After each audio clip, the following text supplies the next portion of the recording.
All right. Hello, ladies and gentlemen of Earth. Thinker St. James here alongside Chase Parton. If you are watching live right now, we are probably not going to be interacting with the chat very much, but we appreciate you greatly over here. We are here again to do the final episode's review of The Cage, the Netflix series that Chase and I have been reviewing. So I'm going to get Chase something that he needs, and we're going to get started. Chase, how you doing?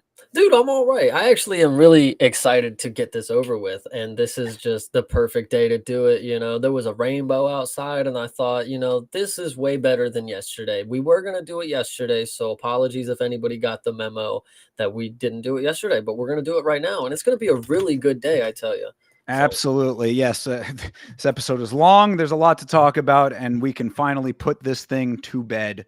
I will actually, I was about to tell you before stream, but I want to say the reason that this episode is so long, and I want to say there's many points of this where I'm going to be saying the same thing over and over again. They draw out this last episode by saying the same thing 7 times in your face, and it is absolutely ridiculous.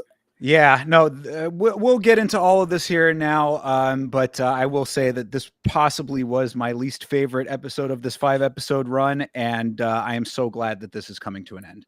Listen, I'll actually say this. This episode, it was ballsy. Yeah. Well, again, this is they've twisted and turned and duck dipped and dodged all over the place with this thing, and yet again they do that. Yeah. To be fair though, this was completely out of left field, unexpected, more than what we've seen before. Like a lot of the stuff in here was like, I was kind of like, wow, they actually did a decent job of mind fucking you for a second. Indeed. Well, so with all of that as your teaser for everything, again, if you are watching live, thank you very much for hanging with us. Let's get into where we will start this thing. So this is our review of episode 5 of The Cage. This is the last episode of the season and presumably the last episode of the show, as we have not heard that it's going to be renewed. So at least as of right now, this is all The Cage you are going to get. 5 episodes, and this is the last one of those. So Real Gone, if you are listening to this right now and you understand that I'm telling you, make a season 2. I know it's probably not in your hands, but dude, you're the superstar that had the most screen time. Figure it out. You know who to call. You want more of this? You want? Oh yeah, get a season 2. Fuck it. Let's go. Are you kidding me? No. I think season 2, right? If season 2 goes to plan, maybe they're like, okay, we didn't get picked up initially. Maybe there's some flaws. Maybe if we get some new people behind it, if we get a season 2, because I'm kind of, listen, we'll talk about some things that I think should have a season 2 to talk about. So they certainly did leave some points open for a second season to take place. And yeah, we'll get into all of the details of that. Whether or not I actually would like a second season. I mean, I enjoy doing these reviews with you, Chase. Of course, that would be fun, but God, to have to watch more of this, it's tough. It's like, some shows, they kind of have an ending that's ambiguous. So it's like, oh, if there's no season 2, there's nothing to pick up on, kind of deal. Wrap the book. They went for it. They were confident season 2 was coming. Netflix was going to pay for this shit. Hard cliffhanger. Yeah, absolutely. Well, I guess let's get into this extended episode. As we've kind of alluded to, this episode Not necessarily like a double length episode, but a normal episode of the show is like 45 minutes. This was like an hour and 5 minutes or so. Yeah, I remember turning it on and about 3 minutes had passed and I clicked it. I was like, dang, an hour and 2 left or something like that. So it was like, Yeah. oh, yeah. Yeah. So there's a lot to get to. So let's start off by doing just that. Let's get to it. This episode starts at everyone's favorite French monument, the Eiffel Tower again. Chase, did you realize that this show took place in a country called France? I actually did not notice the Eiffel Tower this time. You know why? I was so starstruck that these people actually had a time jump. They used a time jump. They said 3 months later, My God. we actually got a time line. Like there was actually 3 months had passed. We know this for fact. That's So crazy. this show, if you've been watching these reviews, this show has jumped around through time. It has expanded and contrasted time like a rubber band. Everywhere, in this timeline is completely confusing. The first time that they decide to give us any actual acknowledgement of time at all is in the final episode of the season. And so we do a little bit of time traveling. Indeed, we go from what happened with Boss in the last episode to 3 months later, and that text finally comes up on screen for the first time. I actually would like to critique you real quick. You Yes. didn't give us a recap.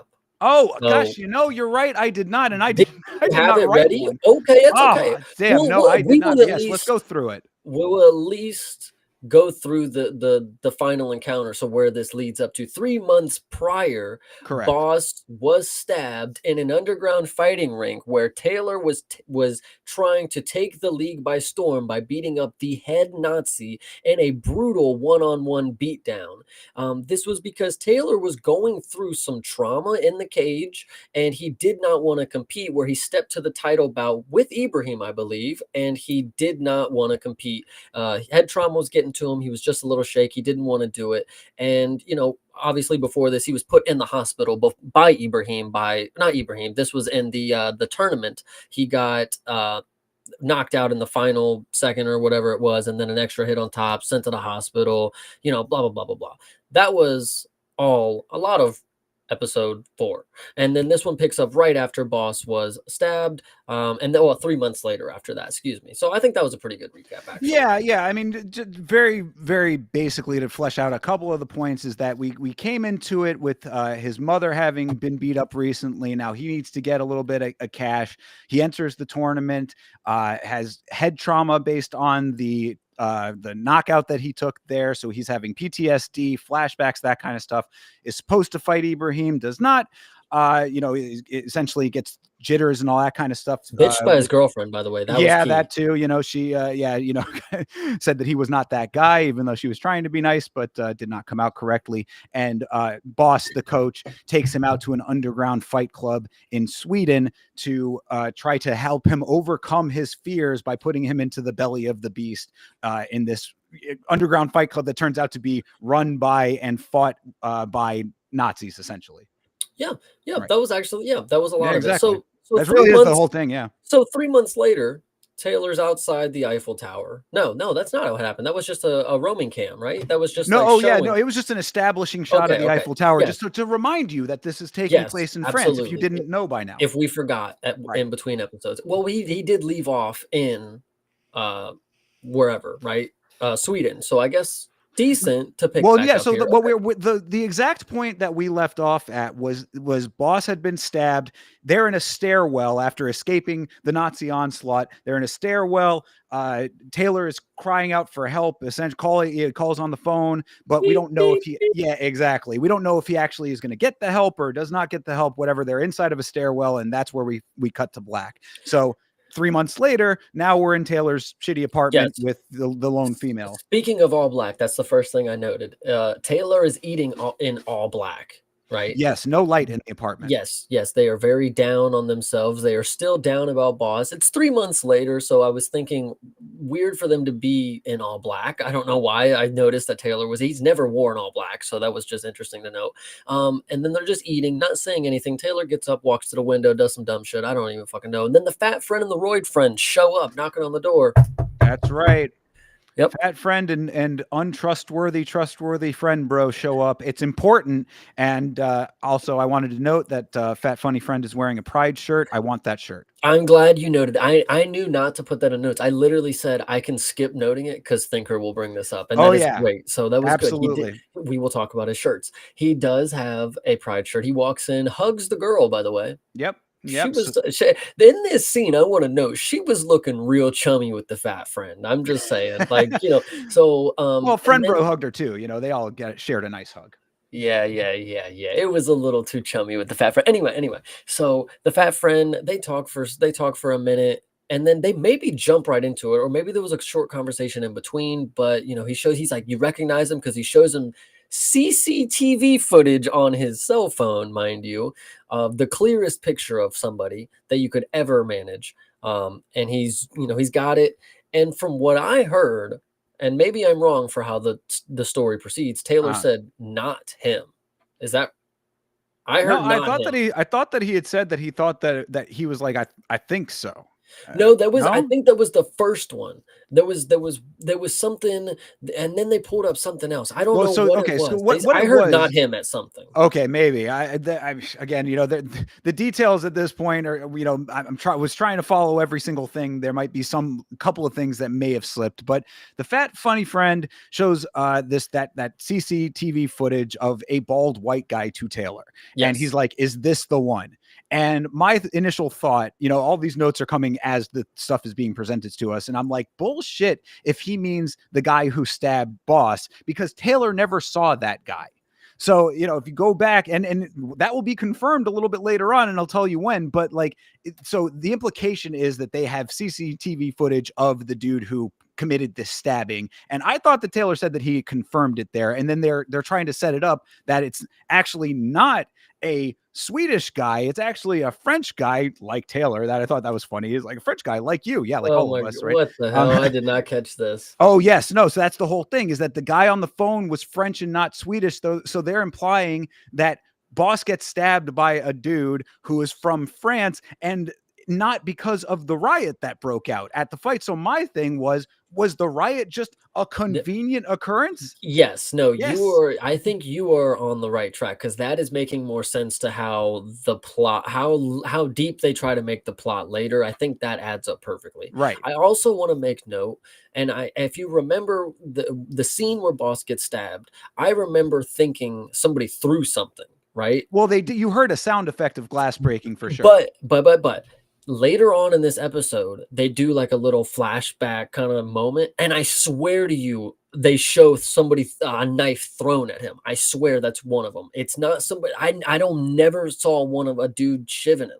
I Oh, they no, but swear. they showed it. They did show it. They showed that exact one because the guy who shivved him was a dude with glasses on. That was the thing too, is that Okay. when they finally showed, because what they're setting up with all of this is that essentially this random person, this mystery person, so to speak, is someone that was from Ibrahim's camp, and that big bad villain Ibrahim sent the hit squad out to Sweden, just happened to know that Boss was going to be there with Taylor, and they were putting the hit out on him. And so that is key to note because in the exact same scene, Taylor's talking about it's not him, and then the fat friend, what did I say? Fat nerd friend is Ned. Oh yeah, from Spider-Man. He's basically Ned. He's the guy in the chair. He knows how to get Sure. everything. He gets the CCTV.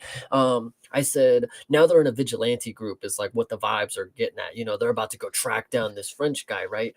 And then I'm questioning, the police sent him the photo or he found it? Like, where did he get this from? These are Yeah, the questions that I'm exactly. having here. And then he breaks the news. The fat friend has seen him before, right? And Hmm. then I also said he's way better than the police. Sorry, I just had to get that one out of the notes. Sure. I keep showing more clear photos of him is what I have in the notes here. So they must be going through a whole thing on his phone, like, yeah, he's this guy, he's this guy. And then they break the news that he's friends with Ibrahim. And I did Right. the And dun this dun is why, dun. yes. And this is why it's so ridiculous, because if you look at it's like one of Ibrahim's corner people / coaches or Yes. whatever. And if you look at that guy versus the guy who we saw stab Boss, they are definitely not the same person, but we're in the assumption Close. that they are. Yeah, Yeah. I mean, they're both bald. close. They're both bald and Okay. white. Okay. Um, And but so, then yeah, go ahead. okay, and then so now they all magically remember that Ibrahim was once a part of their camp. Right. He used And to train Boss at was Shitty the Gym. coach. Yes, he was, the coach's prodigy at the time, and they now remember all of them because they were all there. The most gruesome woman they've ever seen walk into the gym saying that Ibrahim beat the shit out of her. Well, at least Fat Funny Friend did. I mean, I guess he was imparting this information to Taylor. Maybe Taylor didn't know, but like, so yes, the fact that there was a woman who was beaten up is now the plot point. We saw in the previous episode as well that Boss had sent some photos to Ibrahim's phone, like, I know your dirty secret here, and it was pictures of this woman who had been beaten up, and we come to find out that Ibrahim beat up his girl. I would like to note the fact that they have two different plot points about domestic abuse, whatever you want to say, and they both go completely different directions. And it's like, what moral are you trying to send here to each party? Like the four people involved, because there's another scenario we will get into. The four people involved, none of them have like the right path on the way. It's like they're on their way to good after. It's like, no, there was no message sent to anybody watching to not do either of them, kind of deal. Like, I don't know. Yeah, Weird. no, I mean, and then the grand irony of this being the episode where one John Jones appears, is not lost on me. We will get into Of course we will. But so basically what happened at this point where we're at is that Fat Funny Friend is recounting the story of that Ibrahim used to train at the same gym that they train at, MMA fighters, quote unquote. That's the name of the gym in the show. Shitty Gym, as we've been calling it. So he used to train there. And at one point he allegedly beat up his girlfriend. She didn't want to go to the cops, but she did want to go to his MMA gym, which I thought was a very interesting point. This girl is so afraid of Ibrahim and, scared about the situation that she doesn't want to go to the police, but she does feel comfortable going to the gym where he trains. Yes. A little bit odd to me, whatever. But so that's what she decided to do. Coach took some pictures of Ibrahim's girl so that Ibrahim wouldn't do it again. And then those are the photos that he has. And that we saw previously. Correct. Those are the ones that we had saw previously. And then I did think it was funny that the Fat Funny Friend made a point to say that if Ibrahim did it again, Boss was going to go to the police and the media that is constantly watching these French fighters in the amateur level and paying very close attention. I actually would know. They drifted apart from the social media aspect of this story. And I think that's where it kind of went wrong. I originally thought that was a good idea. Like, man, that's very modern to take like a social media take into an MMA show.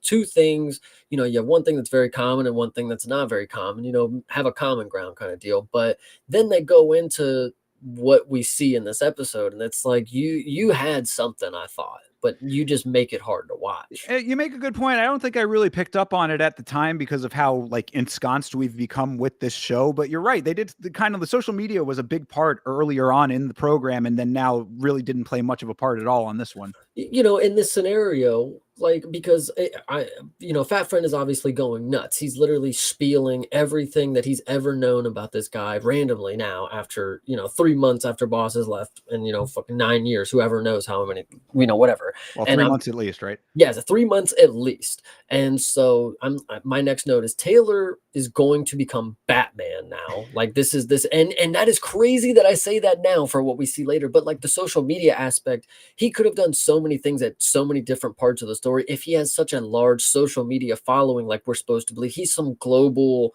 phenomenon. He knocked Ibrahim out in practice. Like, he's the guy who stepped down. He didn't want to fight. He has something, like they could have done more with it. He could have been out there, making a video like, hey guys, mental health is like important, something like that. I don't know. No, yeah, you're absolutely right. There's, like everything in this show, there's a million ways that it could have been better. But yeah, no, that's a good point though. Is that social media does not play a part when it certainly could have here. But moving a little bit as far as where we are right now, moving a little bit forward with it, we also find out that Boss survived his stabbing, but he's currently in a coma. Did I miss that? Okay, you must have. Great. Yeah, okay. I missed a lot here. I'm telling you, dude. This show continuously doing the thing where they take small pieces of information and things that are not very important and drag them out into larger set pieces, and then major plot points like that they kind of just pepper in, like, to the point where you have to really be paying attention, because I even have that in there where it's like that whole thing with when the fat funny friend was recounting all of Ibrahim's history with the gym, the coma thing was just tagged in there amongst a bunch of other dialogue. So I'm like, if you weren't listening very actively, you could have immediately lost that very crucial piece of information.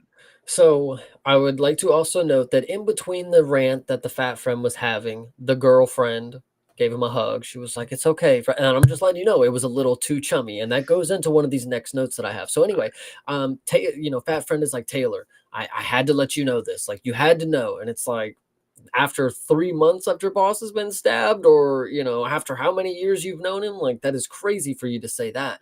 And then I wrote again, the show is genuinely going to make Taylor Batman.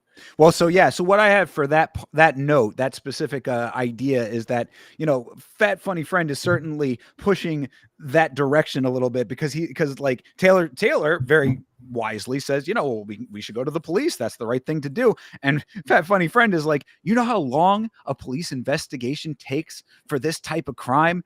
And saying that, hey, it might be like, we need to go out and do something about it. And I was like, to be fair, the UFC probably would take him with a rumored attempted murder charge if he fought good enough, talking about Ibrahim. Well, but anyway, I think it's very funny for the person that actually shows up in this show. We already spoiled it. Sorry, guys. John Jones does appear in this episode, but there's so many different, like, you could ask that guy how long a fucking domestic abuse charge takes to to get through, Right. It's just really funny that Taylor is just like, but he actually doesn't apparently know who he is. So we'll talk about that here in a little bit. Well, yeah. And so, I mean, that's the upshot of that is what they're trying to say is that, like, if we know that this guy is involved, or at least that's the implication that everyone is thinking, then we need to go do something about it, because in the meantime, if nothing happens and the police are investigating it, but it takes a long time for it to get investigated and find actual justice, in that time, Ibrahim might be advancing his career, end up in the UFC, and then this other person who's part of his team goes with him. True. All right. And so then the next scene, he's basically made up his mind and he's going to go ahead and leave. And so the girlfriend is consolidating him, like, "Oh, are you sure you want to do this?" Like, she's definitely cool with it. I have in the notes, girlfriend is cool with it. She looks like she's gonna fuck the fat friend now. So I don't know. I think you're reading a little bit much into the relationship between those two, but if that's what you saw from it, season 2 was coming, he was gonna be jacked and she'd be with him. That's a quality plot twist that the show probably would try to pull off. So I'm with you on that.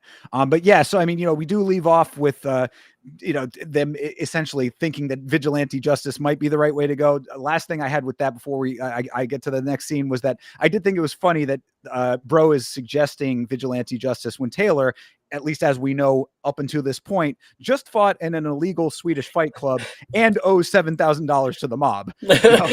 But anyway, so yes, next scene, you're right. Taylor's packing up. He needs a passport, so we know he's going overseas. And essentially what we glean from this scene with him and the girlfriend is that he's going to train with John Jones's coach, and then also simultaneously somehow avenge Boss's attempted murder. Yes, I did not catch that he said the John Jones thing right there. Again, I was here, but I wasn't there, so it's so hard to get every little detail of this show the way they present information. I swear, people. So the next scene is where I was introduced. In my mind, we haven't got there yet. So the next scene, we go to Mexico. We're headed to Mexico. We start off with some texting. He's texting his girl like, "Hey, blah, blah, blah, blah, blah. I made it. I'll call you later," whatever. She's obviously don't give a fuck. She's with the fat friend. Then Taylor gets dropped off by a taxi, and this is where I saw, and this is where I thought it was like a decent like sneak peek, at least because the story goes that way. It's like they have a poster and it's like John Jones there, and I was like, oh, he's at like a John Jones like seminar training with him, kind of thing. That's what I was getting from it. And then the coach walks up and he's like, "Hey, yo, like, Taylor, what's up? Like, I know you. Like, dude, right? Me, you and Boss, we're chummy. Like, I know Boss." And he actually drops one of these lines, and it's actually crazy. "I've always dreamed of the three of us training together." Who the fuck are you? Yeah, like, what are you dreaming about Taylor for? What are you talking about?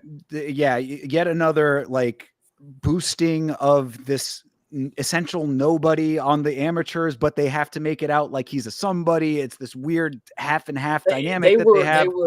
They were in the middle. They didn't want to be all the way out where he's like an unknown prospect, or they didn't want to be all the way. He's a global, he's Peyton Talbot kind of deal, Yeah. Well, it's like, but they kind of like make it out like he sort of is that to an extent. Like, it's so annoying the way that they present information with this. But so, yes, I'm going to back it up just a little bit though. So yes, I'm sorry. No, you're good.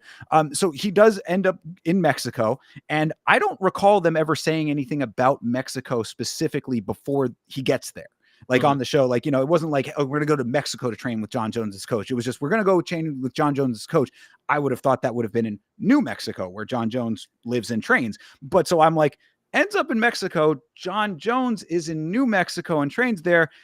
This is because he's French, not because of his race. But I said, is he going to hop the border? I'm just saying that seemed like the implication, but that's not what happened. It's not what happened. I genuinely think that's funny, because I have a lot of flags, but I know nothing about what this place looks like. So when he went to Mexico, I'm like, there's a new one out there, ain't there? Like, that's where he's going to go. Cause I know Jon Jones, New Mexico. That makes sense to me. Right. But I didn't add up that it wasn't the same one, so that's pretty funny. Maybe they just didn't know. Maybe they just got it wrong. But Jon Jones is in the show, so why didn't he? And again, this is why I say all of this, because it's very random and strange the way that this stuff is presented. Because so like, the other point to that too is that, like, with the way that the current climate of everything is right now with immigration, yada yada, it kind of might not have been the least interesting idea if he had to like navigate his way into the country in some clandestine manner. But anyway, that did not happen. He's training in Mexico. Gyms are in Mexico. Fine. You got to remember also, this is just a title card. They could have just added that in post, and they just put, it's Mexico. I mean, New Mexico. Don't put New Mexico. Just put Mexico. They'll know, True. Kind of yeah, it's true. Yeah. I guess, with the cultural makeup of that region, between the border there, somewhat would make sense on either side, I guess. Yeah. But so they're in Mexico. The coach is Six Gun Gibson, who is Jon Jones's striking coach. And Gibson is on the poster, as you mentioned. And I was like, why is Jon's coach randomly training in Mexico? Was my question. So I'm like, when we end up finding Jon Jones, which we'll talk about in a little bit, it's even more strange for reasons that we'll get to. But so again, dynamics are very weird with this, but Jon's coach is training in Mexico at random and training there long enough that he would be on a poster. Yeah. So, and then I did say that it was high quality acting from Gibson, because brother, he was awful. He was terrible. Holy shit. I'm glad that he's actually somebody, and they're pretty good about getting actual coaches in this. But yeah, that was going to be one of my notes. I didn't put it in the notes because I remember how bad it was. It was, yeah. Hey, Taylor, nice to meet you. That guy was like that, like, determined acting, whatever. So anyway, so yes, so the dynamic, again, strange. He just happens to be in Mexico training people down there. He's on a poster, because my whole thing was, and we do find out that like Boss did set it up with him specifically, the coach that is. But like when I saw him on the poster, I was like, this isn't like he got taken, like that he was going to train with him. It was like, there's a seminar going on. Yes, that's how I got it. That's how I read into it. And the fact that Jon isn't even there makes it even more believable. It's like, well, yeah, he's obviously not going to that fucking seminar. Like, just have the striking coach go. Yeah, exactly. So anyway, so now we get to the point where he is at this, it's a UFC gym down there in Mexico where this is all taking place. And Taylor is now taking classes, taking instruction. Yes, I said exactly that. They get working in drills immediately. Right. And then in true fashion, Taylor starts off absolutely horrible. The first thing you see is him getting caught in a standing guillotine. So he fucking sucks. Then I put, he's losing to everyone. And then Taylor gets mad, and I put, Taylor's mad. He still hasn't developed skills, blames jet lag. And I said, but he's probably still just got CTE. Let's see what else I had. Oh, yeah. And that was a horrible scene from him. He's like, I'll come, coach is like, you got to come back in tomorrow, show the will, be ready to get back on the horse if that's really what's up. And Taylor's like, I just fucking suck. Like, I just said, Taylor getting his ass kicked in training yet again. Good to see some things never change. Yeah, the show definitely has some twists and turns, but Taylor being absolutely trash in practice and then stunningly amazing in the cage. doesn't make Cross any sense, but you know, across the it's board, but always, but a tried and true element that yes, we've come yes, to expect at this yes, point. exactly. So that was the end of the first training scene. It Well, wasn't so necessarily a montage, but go ahead. yeah, but so then, so you're right though. He he gets angry, he punches the ground, whatever, and apologizes to Six Gun, and I did like that. Boss, as we know now, is not in the picture. So Six Gun Gibson doing the same knowing stare that Boss used to do as Taylor walks away. I was like, okay, the spiritual torch is being passed at least. Thank Yes. God for that, right? Yeah, no, that is hilarious. Yeah, no, the fact that this man's name is Six Gun, I mean, who gave him that name? Probably mom, but I don't know. Crazy enough. Yeah, So after that scene, Taylor is leaving voice memos for his girlfriend and for his fat friend. And what's really funny to know is that sounds like he don't give a shit when he's talking to his girlfriend. He's like, "Hey, I made it. I'll call you later." He talks to the fat friend, "Dude, I fucking got this fucking awesome thing, and like, dude, I can't wait to figure it out. Like, I'm fucking Batman." Like he was going nuts for the friend, and that was just really funny. I yeah. also thought was really key to note Mhm. here the way they had it angled, right? So you're looking at him and it looks like he's on the street standing up against a street light. And then they zoom out and he's on a fucking rooftop He's of on the the roof. gym. Yes, he's doing the rooftop dealy. Actually, I think he was on the roof of his hotel because I think they had the hotel like logo in the back or whatever. I think later he's on a different roof later that Oh, says the multiple roofs. gym name. Yeah, yeah. It's one of them says the gym name on it. Like Good I'm pretty lord. sure. I'm pretty sure. So even that's confusing. Amazing that the show can you think one rooftop is enough? No, they got to give you two and make it confusing. But so yes, no, I also Actually, had that. Yeah, no, yeah. actually, no, I would like to know Mhm. the next scene that I'm seeing, you were probably right. This is the hotel roof because of the next scenes that I have notes about. So continue, go ahead. Gotcha. Okay, so he is on the phone. He's calling back to home. Everything's going good. Whatever. Telling everybody back home how things Probably are using going. WhatsApp. Yeah, could have been doing some voice memos there. And at one point he said, I'm doing this for coach. This the whole thing is that he's at this training continuing on what coach wanted him to do. And my response to that was, what, practicing poorly? Yeah. You know what I mean? But anyway, Coach wanted you to go fuck yourself, Taylor, like literally. many times, and then he himself wants to anyway. Okay. Yeah, But, yeah. single teardrop on the rooftop. He's got the single tear going, so obviously he's still conflicted.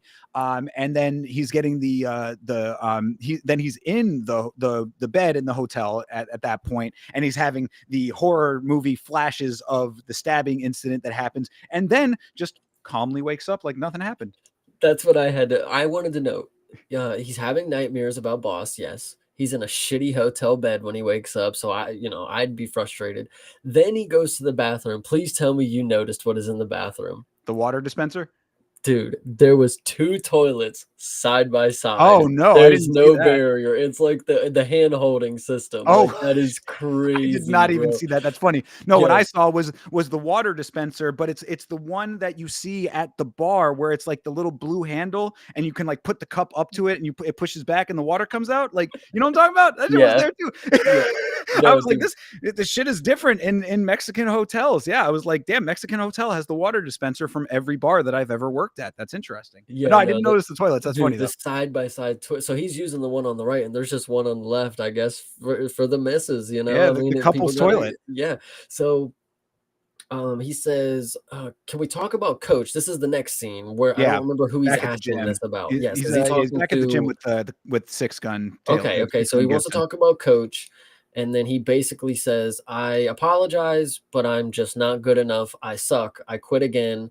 And and Six Gun with his great acting, "Okay, sorry to hear that." Yeah, which honestly I thought was actually pretty okay in the moment because Six Gun, I mean, he I knows him mean, yeah, who from right, who Boss, gives a but like, fuck? yeah, it's like, yeah, okay, whatever. But my note to this in big, bold, capital letters is how many fucking times is this dude going to quit? Bro, if it's like that, just fucking quit already. Yeah, he does not seem like he likes this as like his career. And I get they're trying to build like an underdog, like oh he always gets back up, but like he is literally thrown in the white towel. Like he's not gotten up so many times. Think about this point at where we are now. He has walked away from a fight being Title fight. cage side for the fight. Yeah, he walked away from it being backstage ready to walk out. Then he goes and does this underground fighting deal, which is like, I guess, boosts his confidence, but now he's getting even more conflicted off of that. And now he is in training with, you know, to many people, of course, presumably the greatest fighter of all time's coach, and still wants to quit. So to me, that's like, bro, this is not an underdog story the same way that like some dogged dude who gets, you know, he's gotten his ass kicked, but he just keeps fighting on. This is a dude who is internally conflicted, which to me is like, he doesn't have, you're not about that life if the way that they're portraying this. Yeah. Yeah, I definitely agree. And now that I say it, you know, Six Gun, the way that he said it, I mean, honestly, yeah, who gives a shit? He's just another run of the mill guy. Like he's made it seem like he knows Taylor a little bit more, but like at the end of the day, he doesn't. Like it's just another guy at the gym that he's training at a seminar, you know, whatever. And really, like if you look at it, like again with the logic of this show, it's hard to like really discern like how they want you to perceive it. But if you look at it from like the angle that like we would like logically look at it, like all Taylor is really is a dude who had a viral clip and went to a split draw. Yeah. So yeah, dude, quit. Fine. What the fuck do I care? You're not some like hot pros. I mean, granted, he did go through the tournament. I guess maybe the flying knee might have been impressive. Whatever. This dude. My point is that this dude does not have highlights like that to be like, bro, please stay. Yeah, it's also another thing is like Taylor really thought a lot of himself to think coach should care that he's leaving. Like if you're just gonna quit, like just don't show the fuck back up, dude. Like what are you going to talk to him for with all your gear and shit? Like go get it. But anyway. So coach is like, Taylor says bye, and coach says, wait a second, I'll get you a driver. That's right. I'm gonna get you somebody to take you to the airport. Yep.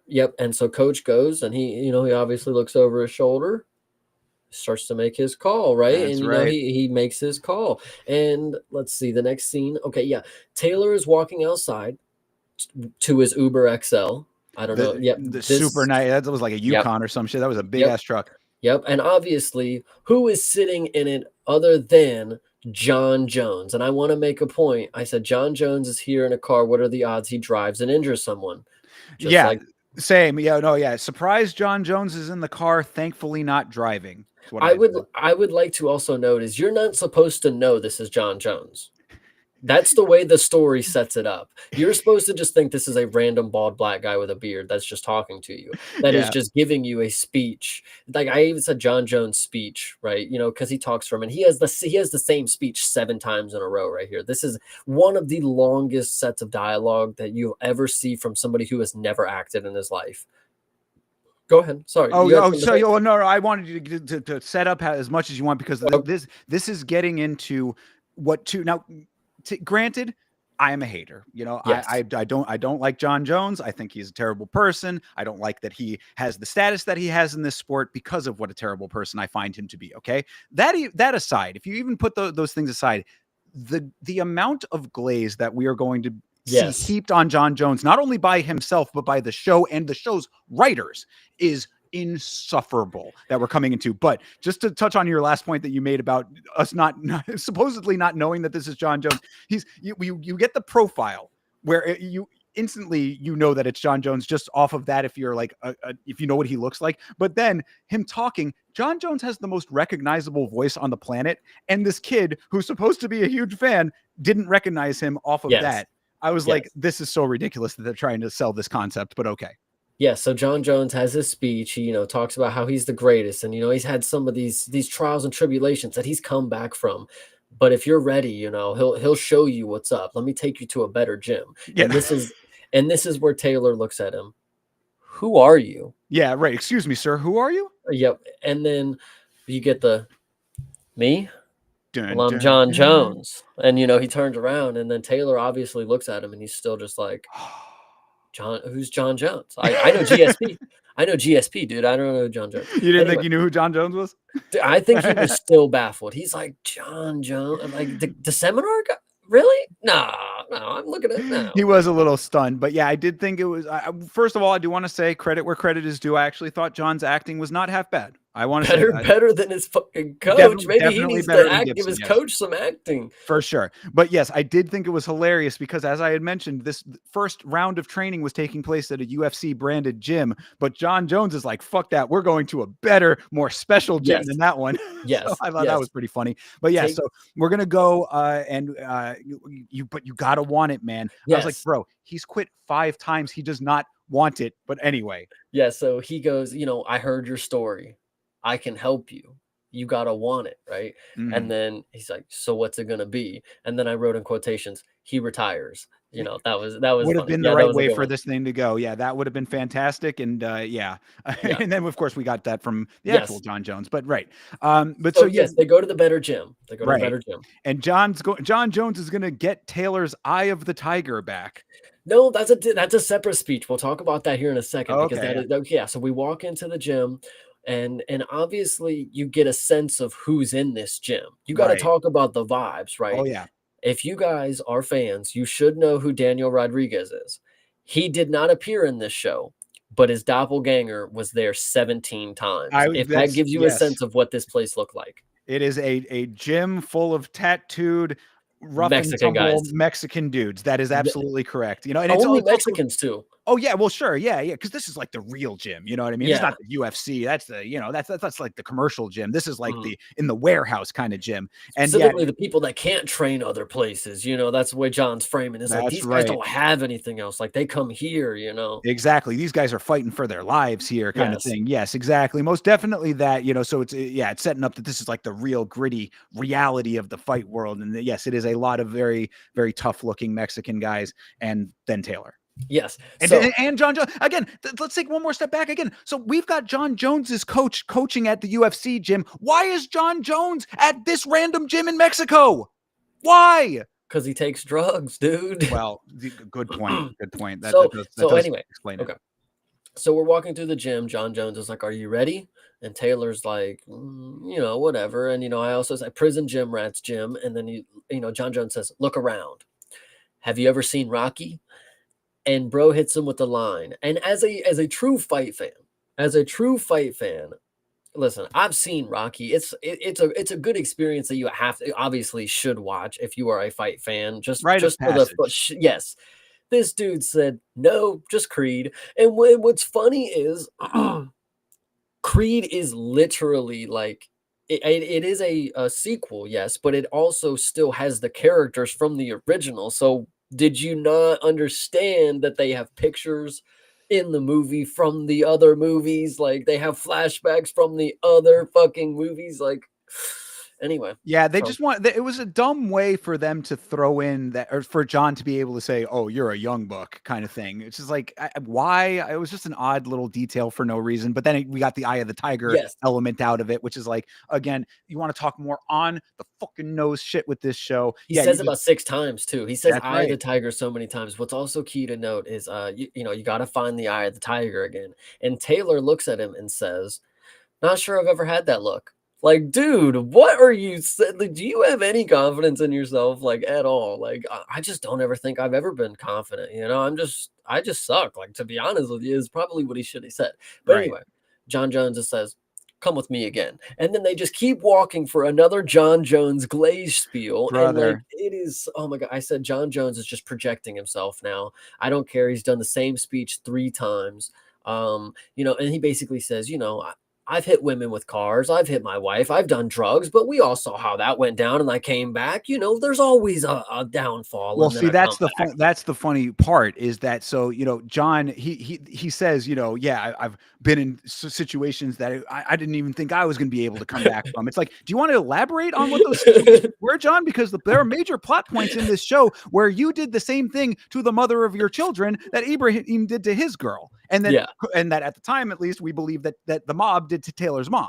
So I'm Yes. like the watching Jon Jones glaze himself for overcoming his hardships in this show made me fucking sick. And by proxy, the show's writers made me fucking sick with this. I mean, It's anyway, even it listen, no, it's even more funny when you think about it. So Jon Jones is in a show where he's playing himself and the character is supposed to be worse than Jon Jones. So in that scenario, Jon Jones gets to talk down on Taylor that he's better than him because that's the character. Oh, he's such a piece of shit. He don't help his mom. He's had such these hardships. But in the character's eyes, he's worse than John Jones because John Jones, he's the greatest fighter of all time. Even Taylor says it in the fucking scene after. It's like, it's so fucking funny. Like the writers really, man, they bent themselves over for John Jones in this. So for one episode. I hope they paid him well because, oh my man. God. Well, they paid him in the writing for sure. I mean, as far as the he could have done it for free just to have all of the adulation rained onto him. But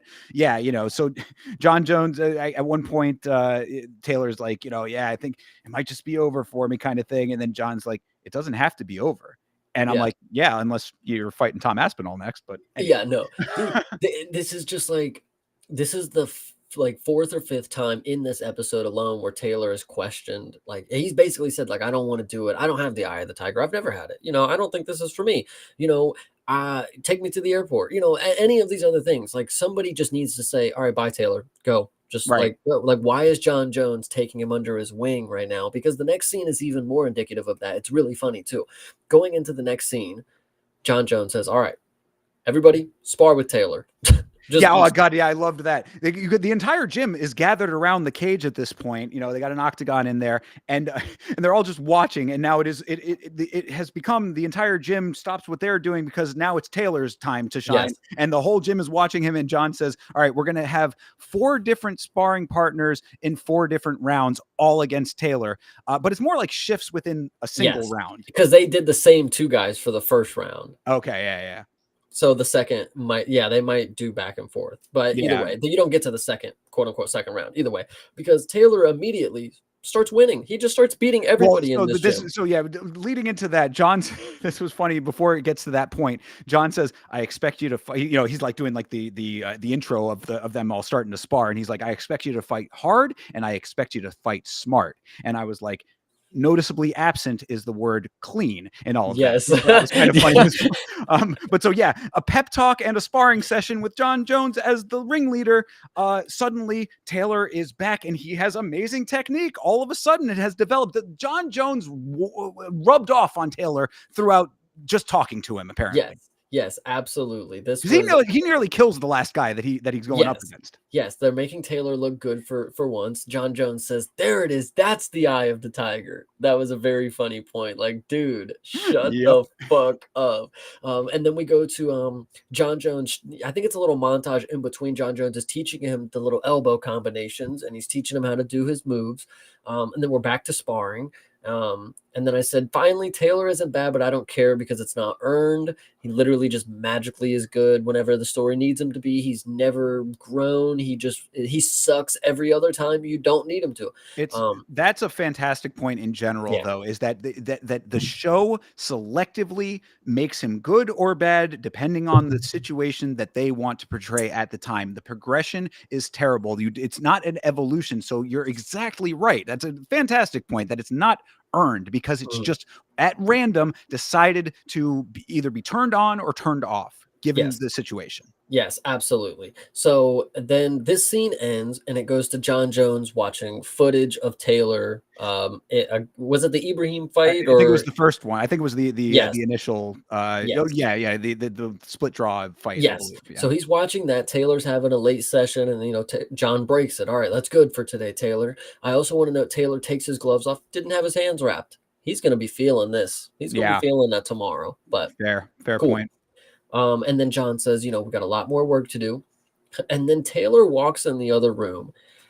This is hilarious. He walks over in the other room and there's a bench there. Obviously, there's a golden light ray shining down on it, basically, because John Jones left him a gift.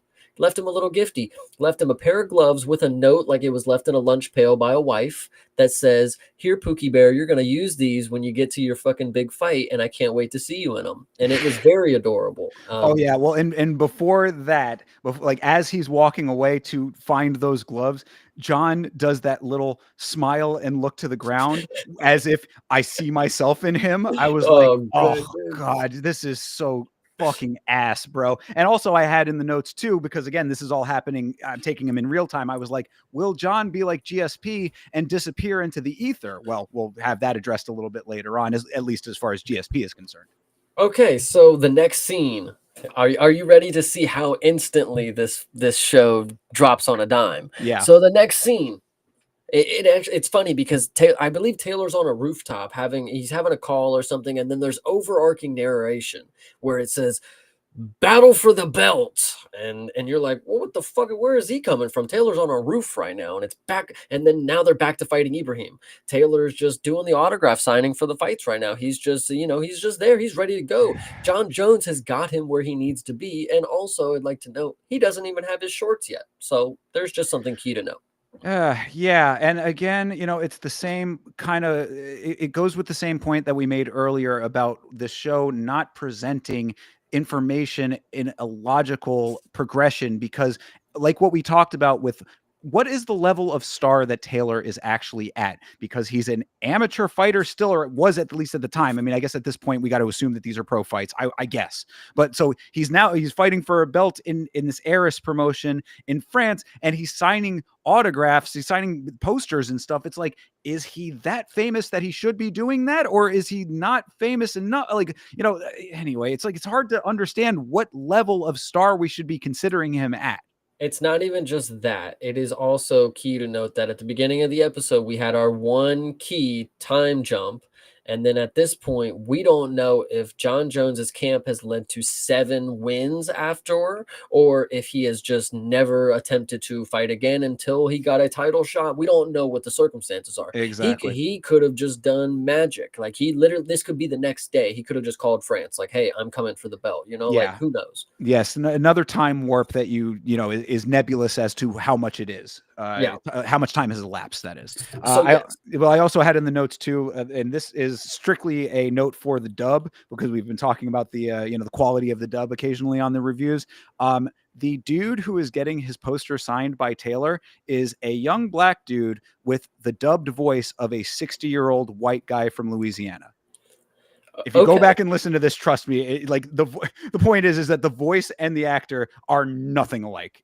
It is very noticeable, or at least was for me. Okay, that's pretty good. I'm actually, because the script probably said old man, and at the day they just probably said, all right, go ahead, you do it. That's actually pretty good. That did not line up, but so we're getting custom shorts now. Yes. No, well, okay, so autograph signing's happening. There's face off in 10 minutes. Taylor says, I don't even have my shorts yet, because the dude never even brought me my shorts. He brings in custom shorts for Taylor because everybody just gets custom shorts now. I also want to note, while the autograph is happening, sorry, we jumped into custom shorts, the fat friend shows up with a GSP shirt on. Yes. And he brings Taylor 2 VIP tickets for his mother. He says, I got them for you. They're yours. I got my ways, which is honestly interesting that the fat friend got the tickets and Taylor couldn't. That's a good pickup on that, because I didn't have that in the notes, but you're absolutely right. Yeah, for some reason the fat friend has to get the tickets, and the dude who's fighting in the title fight wasn't. He's Ned, dude. I'm telling you, he just knows how to get shit. So yeah, for sure. Yes. So he comes in. I said gets tickets for mom who doesn't care. Key. We'll get back into that. And then face off in 10 minutes. We get custom shorts. Then we find out the face off is canceled because no face off. No face off. Ibrahim doesn't want to. He's cool. And then he's too much of a killer to face off with him. Yes. And then this is where you actually see, I don't know if they mentioned it before where this was happening, but then you see in the background of a video is taking place of Ibrahim talking, before the fights, and there's UFC Fight Pass, and there's a contract on the line.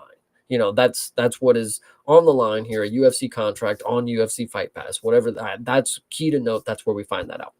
And then Ibrahim cancels we find out that there's going to be a UFC scout there. I don't think that they actually said that it's like this is for a contract specifically. This right here said, Ibrahim was saying it. In the background you could see UFC. That's why I noted UFC Fight Pass, because it was on the little background. Gotcha. Okay, he was I'm going to get the contract. I'm going to be the winner. Okay. And he's like, I'm not going to do the face off. So he basically he calls off the face off because Ibrahim won't be able to hold himself back, is what he says. Which is hilarious, even because Taylor was the one that pushed Ibrahim in the other face off. Yes, when he was supposed to just not do anything, he was supposed to sit back, and he immediately jumped in. Yes, exactly. Yes, don't play into his game. Immediately played into his game. So they agree, no face off, and then they break. They see y'all at training 9 p.m. Good deal. And then anything else on that scene? Because the next scene's Well, pretty funny, I think. yeah, no, I think that the next is talking about when he calls his mom. Yes. Okay, then yeah, that's where I'm at too. Then Okay, this one, so Taylor calls his mom. She doesn't answer. He tells her that he's got VIP tickets. This is where I noted VIP tickets are nuts. Like she didn't just get regular seats. Like she's damn near in his corner. You know, cage whatever you side, want to yeah, say. cage side. And then he walks into a very nice hotel. This one was really nice looking. There was also a point where he walks up to the mirror and there's the Fight Pass poster of Ibrahim taped to the window, and he looks in the mirror, so the camera's like looking at it like if they're doing the face off type of Yep. thing. And the only thing that I thought about is when Shamil Gaziev did that to Rosenstrike on Twitter. Like it's oh my goodness. Like so he had the poster where he was standing on one side and then it was Yeah, Rosenstrike and he stood on the other side. He was like, I'm always watching you. It was that's really funny. funny. Hell But yeah. anyway, so mom texts back, and this is key to note for what Taylor says later. Mhm. Mom texts back, and I also said when she could have answered probably, but we know she doesn't care. Key to note, key to note. Right.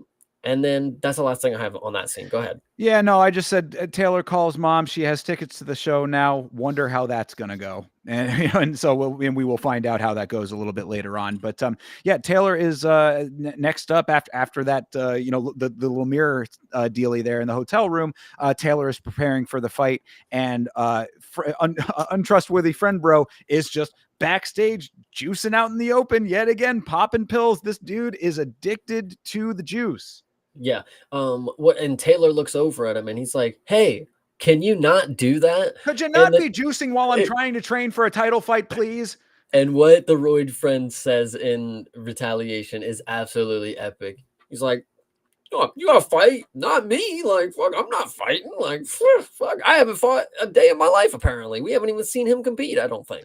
I don't think that we've ever seen him Do like his other roids, physique like for sure. other than roids. Yeah, well, that too, of course. Him getting pissed off and being an asshole. But like my whole thing was is that like for the amount of roids that this dude is doing, he should be the most jacked dude on the planet. Right, right. So, and then yeah, so he's doing roids out in the open, and then Taylor's, doing some training, and then we get the shot, right? Taylor's, yeah, exactly. The mist appears, the doves fly, and obviously we get that accent.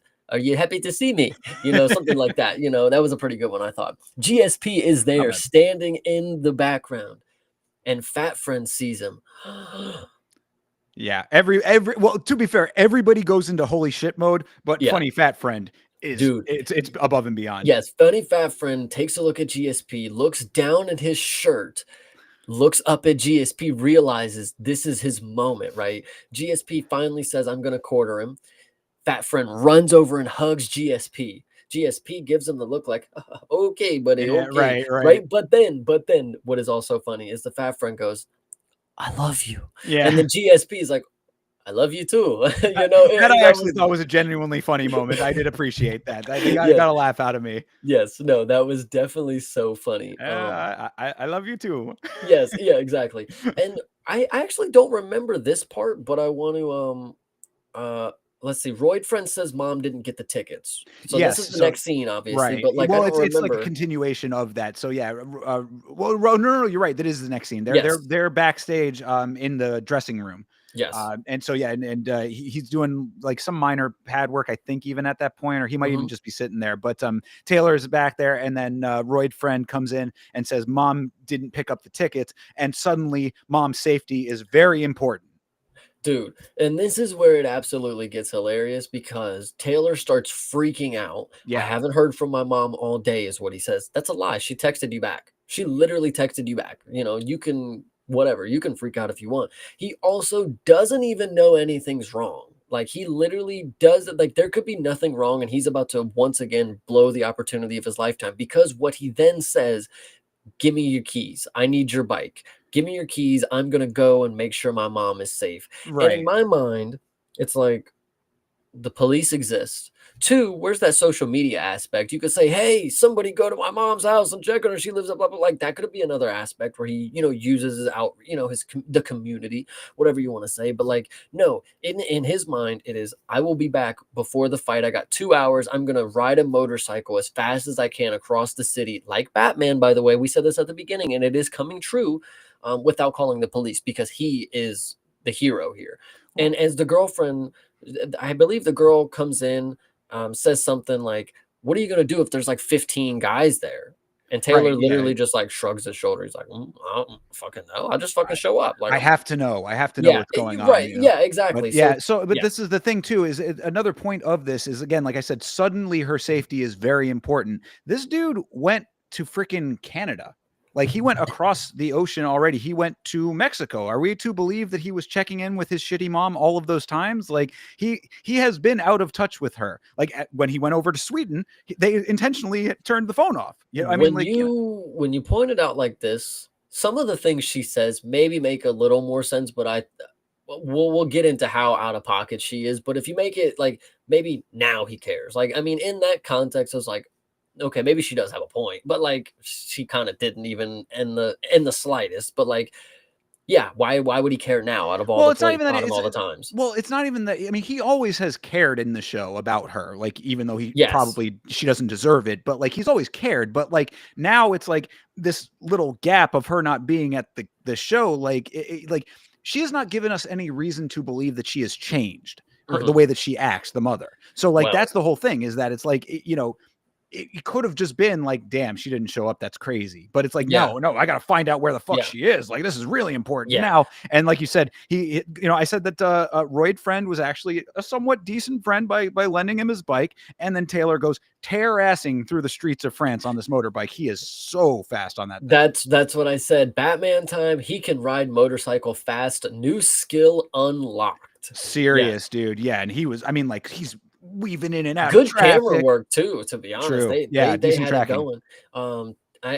I also said Taylor doesn't even know something's wrong. So, and he's doing all of this. Like, Right.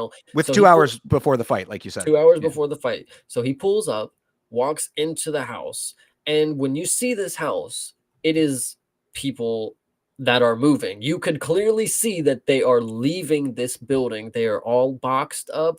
They have dollies, they have, whatever they need to leave. That is what is in the parameters of what Taylor sees when he walks in. Right. And then he hits. This is an iconic line. So what's the deal?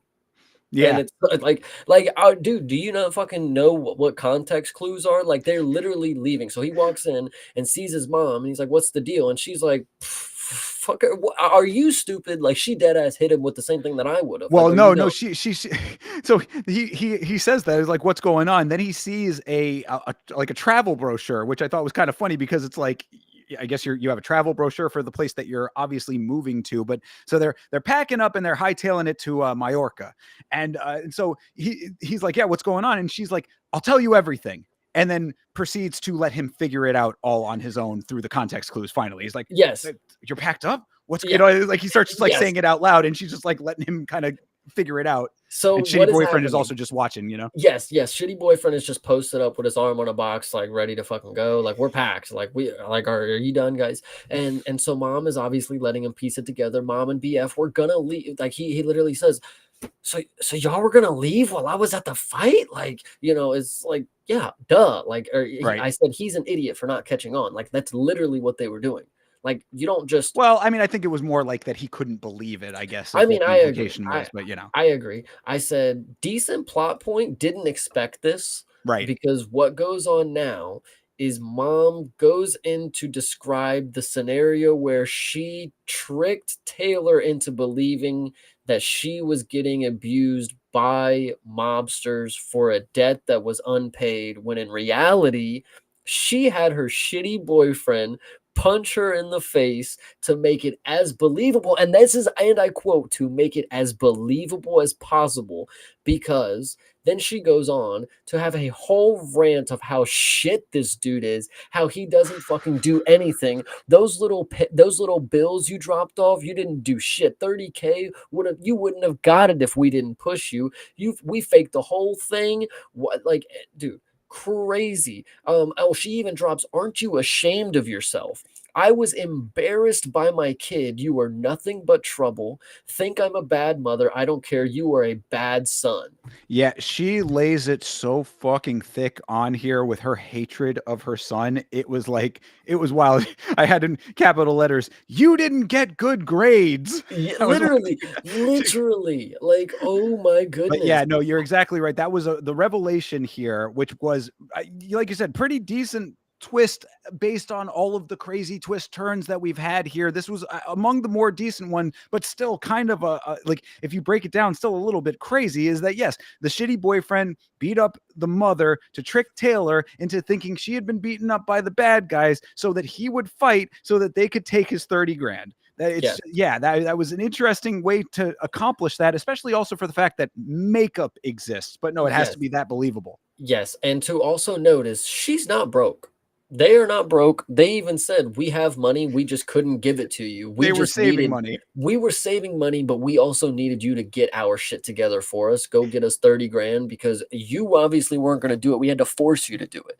And then Taylor, after he gets the news that, the boyfriend beat up the mom, he turns to the boyfriend and he looks at her, and the boyfriend just hits him with the, shit, I mean, she told me, and then she obviously backs on. I told him to do it, and it's Right. like what in what world is this like? And see, this is where I wanted to talk about earlier. You have the Ibrahim domestic abuse situation, and then you have this sort of domestic abuse situation where it's false narratives and faulty situations. Mm. It's like, where did the writers and the directors, the producers, like, where was where did you want the message to go at the end of this? Like, if you were trying to make a story about, this is, people in this sport, they have crazy lives, and sometimes people get wrapped up in a lot of different assault situations or whatever. What is the outcome you wanted people to leave in their mind? Like, because there's Well, nothing good here. I think that the implication is that we're supposed to, I mean, like,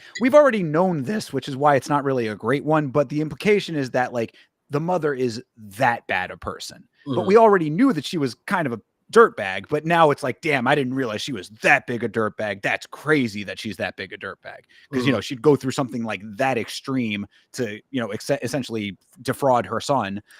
That's the only takeaway that I think you really can draw from that. I would like to also note, this is crazy for what's happening, but I think what happens later is going to be even so much better to talk about. There's a little tidbit for the chat right there. But yes, this one is nuts. The mom is horrible. See, my parenting skills worked is another one she dropped right at the end there, and I thought, bravo, you are very good at what you do. Yeah, Anyway, I mean, laying it on, but before he, yes, go ahead. he ends up getting out of there. I mean, that's what we're kind of getting Well, to the she point, that says, point, right? "Leave. Don't you have a fight?" Yeah, Like, yeah, that you and your boxing. I thought that was pretty funny too. But yeah, she so yeah, she's like, "Yeah, I mean, go. We're leaving. You leave too." And yeah. then as he's leaving, he has a little bit of a stare down with the shitty boyfriend, and I was like, "What does shitty boyfriend care, bro? He's banging your mom and running away with your 30 grand. He won." Yeah, Like, literally. he let you step to the side with a big old smile on his face. He kind of did what he needed to do, and you're not going to Yeah. do shit. So Yes, yeah, that is absolutely nuts, and that one is very funny because the scene just abruptly ends, and I think what is key to note is he just makes it back. He just makes it back to the fight. No issue, no time constraint, no traffic, no police chase because he's speeding, no wreck, no flat tire, like anything that you could think to make the story okay. He drove away for 2 hours, make it interesting on the way back because that's the whole point of why you did it. If you're gonna make the whole situation just not a phone call, but a conversation when he got there, just so he can drive back safely with no other issues. Why did you tell us there was 2 hours? Like, you could have just not set a time constraint at all. yeah, I mean, because he got back with time to spare. He was back there shadow boxing, Yeah, listening to Meek Mill and Tory Lanez. that's exactly what I said. He made it back, no issue, shadow boxing before the fight. Gloves on, pad work, main event. Like, that's literally all that's what happened real quick. Then the next scene, they're in the cage. They don't It's even have a fight time. walkout this time. And I No. think it's great because they had a lot more milking that they had to do because it was a 5-round title fight, of course. But they still do a lot of milking in this episode. But either way, we get back into the cage. It's the title fight. We're doing the intros. Taylor does a backflip on his Oh, introduction. brother, this was great. First of all, I don't know if we had ever heard up until this point, his nickname is the Outsider, which I was like, how and why? What does that have to do with anything? He's not necessarily an outsider to any. I mean, if anything, he's been brought into the fold with Cyril Gahn, GSP, John Jones. I mean, the list fucking goes on and on. This guy is not, if anything, he is a fucking insider. But anyway, Taylor, the Outsider Kata, does a backflip and then jumps up with the point like this dude is in a boy band. I was like, bro, that is some smoothness right there. He backflips and hits you with the in-sync. Yeah, right, Like, exactly. wow, all right, I like that. But yeah, so that's his announcement. Ibrahim gets announced as with a flawless record of 12 wins, no losses, and a draw. Buddy, that is not a flawless record. There is a draw on it. Yeah, no, that's pretty funny. I did not catch that. But so after this, we go right into the face off in the cage. We don't get a glove touch. Oh, Ibrahim is the champ, by the way. I don't know if Right. Well, we that's didn't what note these that. have been title for every time that he's been facing Ibrahim, except for the first time, he has been the champion, I think. Okay, Or he might have even been it then too. Who the hell knows at this point? gotcha. But one other note that I had was that, yet again, our buddy Taylor Lapoulos on commentary, the Yes. man never stops working. Shout out to the homie. But they're on commentary, and the commentary says, talking about Taylor, he's been criticized for his lack of aggression and being too gentle. I'm like, you mean getting his ass kicked up until the point where the script decides that he's not? Yeah. So and Anyway. this fight, you'll definitely get more of that because Plenty. and this is one is because it's a TV show because it's cinema, it's hard to gauge, when you have 5 minutes in a round and a couple moves on screen, and you can't just put 4 seconds later. Like you have to, pass some time. So there's a lot of moments in the fight that the rounds just pass quick, or sometimes they take really fucking long. And it's because there's no proper way to gauge it when you're just cutting between movements. Because the fight starts, the immediate first thing that happens, the first strike thrown, Taylor walks across the cage, throws and lands a wheel kick that drops Ibrahim. Yes. Oh, brother, this is how you know this is going to be gold. And then Ibrahim gets up and takes Taylor down instantly.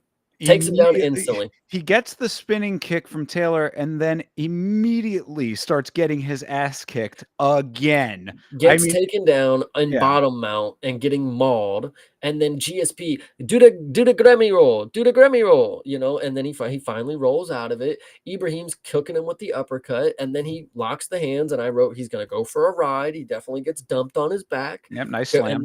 And then goes in for the triangle choke. And actually, this is a really funny fucking moment. So he goes for the triangle choke, then transitions to a rear naked choke, then transitions to an armbar.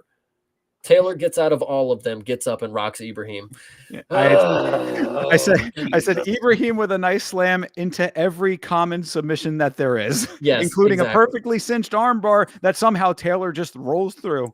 Yep, yeah. Absolutely. And so that was what happened there. Taylor gets up, rocks Ibrahim's going for the finish, the round ends. Right. Ooh. And then we get the end of the round antics between them. They're getting in each other's faces. They're in the moment. Round 2 start. Oh no, sorry, GSP, and he gives this speech like 4 times during this fight. It's really funny. He says, "Go out there and kick his ass now." That's the first one that he says. The other one we'll get to. Taylor goes in there, immediately gets rocked once again. Gets immediately almost flatlined. Right. Then we get an uppercut from Taylor, which rocks Ibrahim. Getting cooked up against the cage. This happens 3 times in the fight. He gets cooked up against the cage, counters after a flurry that drops Ibrahim.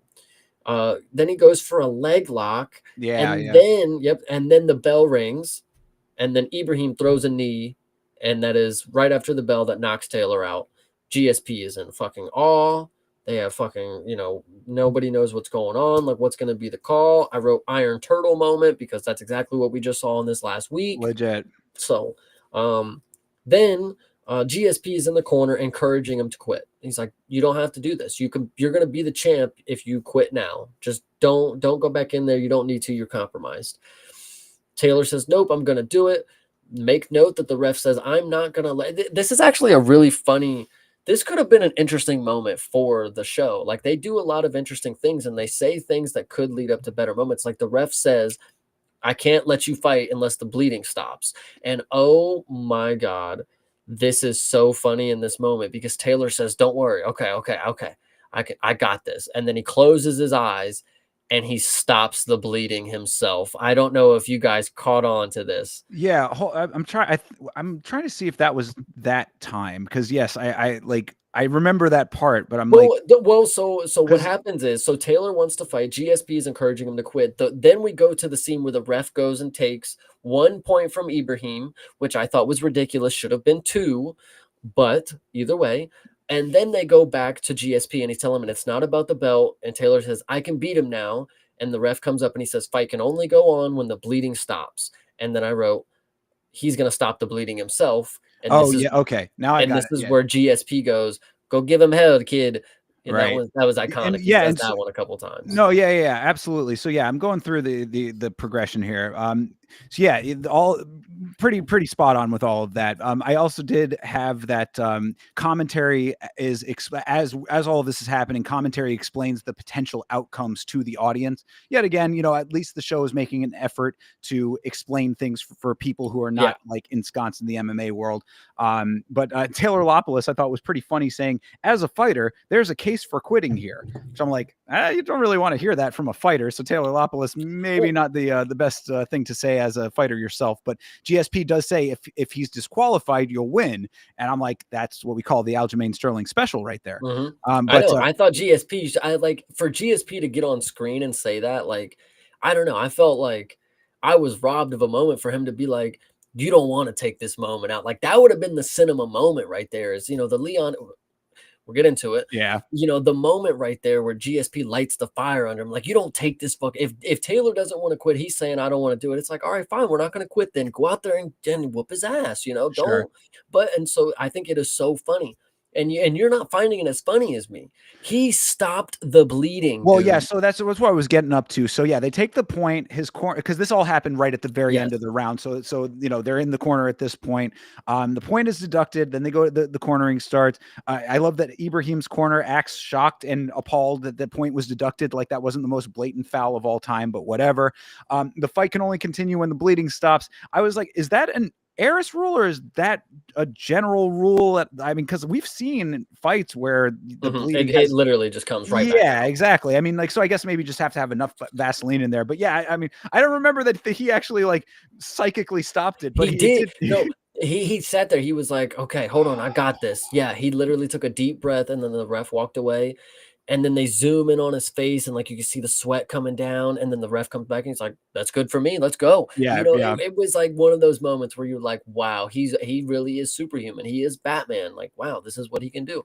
right. And then the girl who's in his corner as well, his girlfriend, because she doesn't sit in the seats anymore. No, she's in his corner. Yeah, fine. Um, She's been upgraded. Yes. So she says, "Don't forget what he did to Boss." That's key to Well, note. that is super key to note because the next note that I have is that when round 3 starts, Ibrahim comes out with a crazy flying knee, but Taylor Yes. sidesteps it, so he didn't get caught with it. But then Taylor immediately goes in and he's talking to him, Kevin, Kevin, Holland. yeah, Kevin Holland style, saying, "I know what you did to Boss." And Ibrahim has that oh shit moment for a second there, and then just kind of goes back into fighting pretty well though. It's not like Yes. it like really shook him. He's just like, he's like, oh shit. And then he goes in with a big teep and Yeah. he's like, I'm gonna knock you out and then call the cops was what Yeah. Oh Taylor my said next. god. Yeah, that was a Ricky Simone moment. Like, Yeah. that's It was slightly dude, different for that, but I yeah, I yeah, yeah. I think it's funny to notice, like, they brought that plot point up for Taylor to say it in the fight, but, what ended up happening for Ibrahim to lose the fight,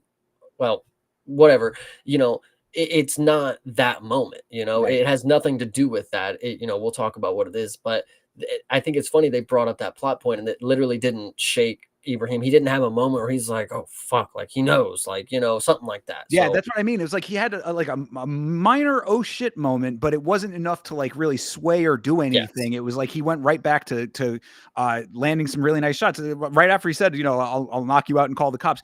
Ibrahim lands a huge counter shot into Yep. nearly finishing Taylor, who's saved by the bell for the millionth time. Yep, absolutely. And Okay, no, I was wrong. I definitely was wrong here. I thought that I thought they added an extra round somehow. Okay, so this would have so yes, that ends the round. Saved by the bell again after he gets knocked down. I wanted to mention there was a good sprawl in between there that Taylor had, but he lost the position right away and started getting beat up.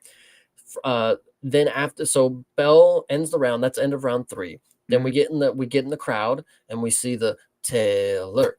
Come on, guys. Come on, guys. Oh, Taylor. I Right? cannot believe Right? that they really did. Taylor. Come on, guys. Come on, Taylor.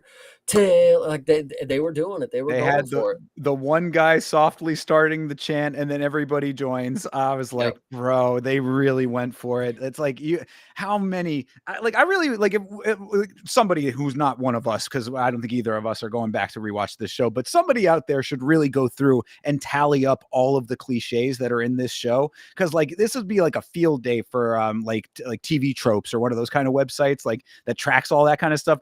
I mean, you just toss them on, toss them on, Yeah. toss them on. And that one on there, I was like, bro, I can't believe that they really went for it, but they did. So round 4 starts, front kick to the face instantly. Michael Taylor's Chandler losing to Tony again. Ferguson style. Yeah, and I said Taylor's losing again, and that's literally all that I have for entirety of round 4. It must have been a quick one, unless you have any other notes. Taylor was Um, just losing. I said that well, so commentary at one point, well, so they are I don't want to say they were clinched, but they were kind of like they were sort of like neck over neck, and they were like punching at each other like kind of at like super close range, like Mhm. almost as if they were clinched, but it was like they were just kind of both going for punches. And commentary goes, they're neck and neck despite Ibrahim's power. And I was like, I guess they literally mean that they're clinched because or like in a clinched sort of position because Ibrahim is clearly mopping Taylor throughout this entirety or the entirety of this fight. Yes. And then yeah, and then that was pretty much it for that round. And then going into the Ibrahim's corner afterwards is the next note that I have. Well, okay, so it goes to GSP first. I actually wanna Uh, make a note that he says it's you against you. That's one thing I have note there. Classic. And then, yes, we go to Ibrahim's coach and, well, Ibrahim's corner where he then is telling the coach off that he doesn't need him. "I'm going for the finish. Blah, blah, blah, blah, blah. Go fuck yourself." Well, the reason that he does that though is because Ibrahim's shitty coach, who I believe is the guy who they think stabbed Boss, by the way. I think it's that guy because it's the only That bald. dude looks Latino.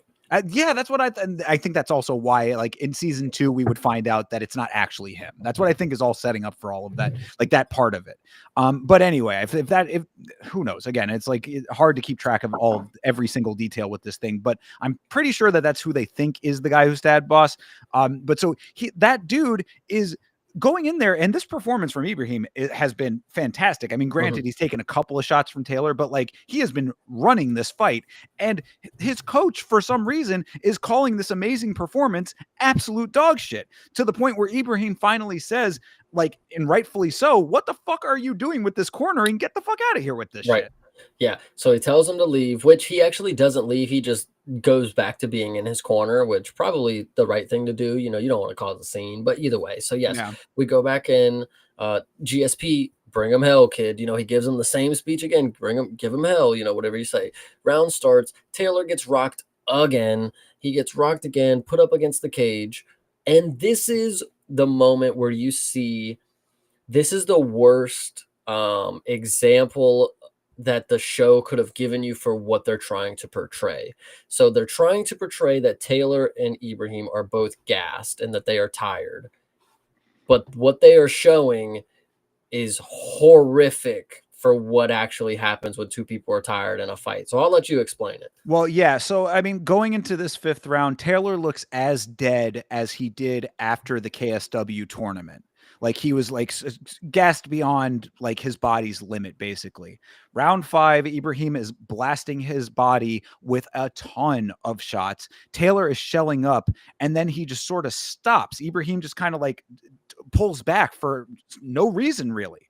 And then at that point, Taylor lands the Leon Edward head kick knockout. And this was the point where I was like, this show is really pitiful because this is like the exact intersection of where the poor writing and the MMA fandom of the writers culminates in a way that is the least satisfying that I could ever imagine. Like this, also, first of all, the kick didn't even look anywhere near as bad as the 800 power shots that Ibrahim had landed throughout this fight. It was kind of just, it was on the face, but it was just kind of a decent little tap to the face. I don't think you're doing justice for how they were standing.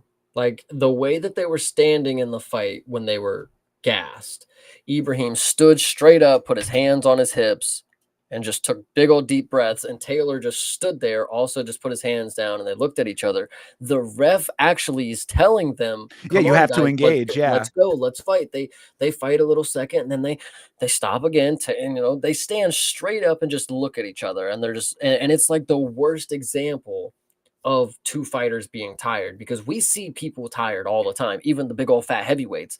They don't look like that. They're like hunched over, they're labored, they're taking big old deep breaths. They're not like, just taking a scenic moment, and it was just really bad to see, because then, yes, after you see it, they get into, they go back from standing idle, like they were just idly standing in front of each other. They try to engage again, and Taylor, yes, lands the Leon Edwards head kick, which, who fucking cares, to be honest with you? Taylor's celebrating. Good fucking job. Boss is going to be so proud. What to note, Ciryl Gane brings out the belt to wrap around Taylor.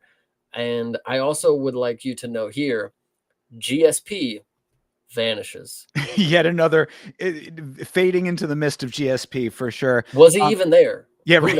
It could have been an apparition. Who knows? But yeah, no, this has to be one of the least satisfying conclusions I could have imagined for a show with this many plot twists and turns as far as this fight goes. And you talked about earlier things being unearned.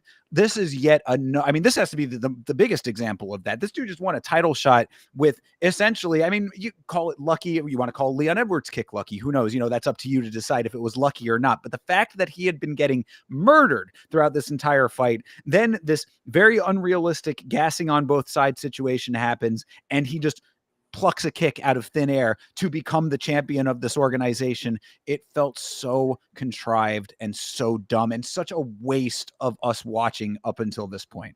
I think what's key to note is, like, this is cinema. These are people that may not necessarily be in tune with the sport as we are. Yes, the training is very good, because people hitting pads, people hitting the bag, rolling, it's very standard. But like when it comes to recreating what an electrifying fight would be, I don't think they understood the memo. Like, this was not the way that the fight ending was going to be like fulfilling to the fans. After a 5-rounder, the two dudes standing in front of each other like this, and then boom, head kick. It's like, no, I would counter by saying I think that the writers of this show are a little too into the sport, because I really do believe we've seen, and I don't have an example like at the ready for this, but I know that over the course of these reviews, we've plucked things out as like, that's a thing that parallels this thing that happened in real life. That's a thing that parallels this, instant in the sport. Like, there are little like echoes of real events that they've been like kind of peppering in.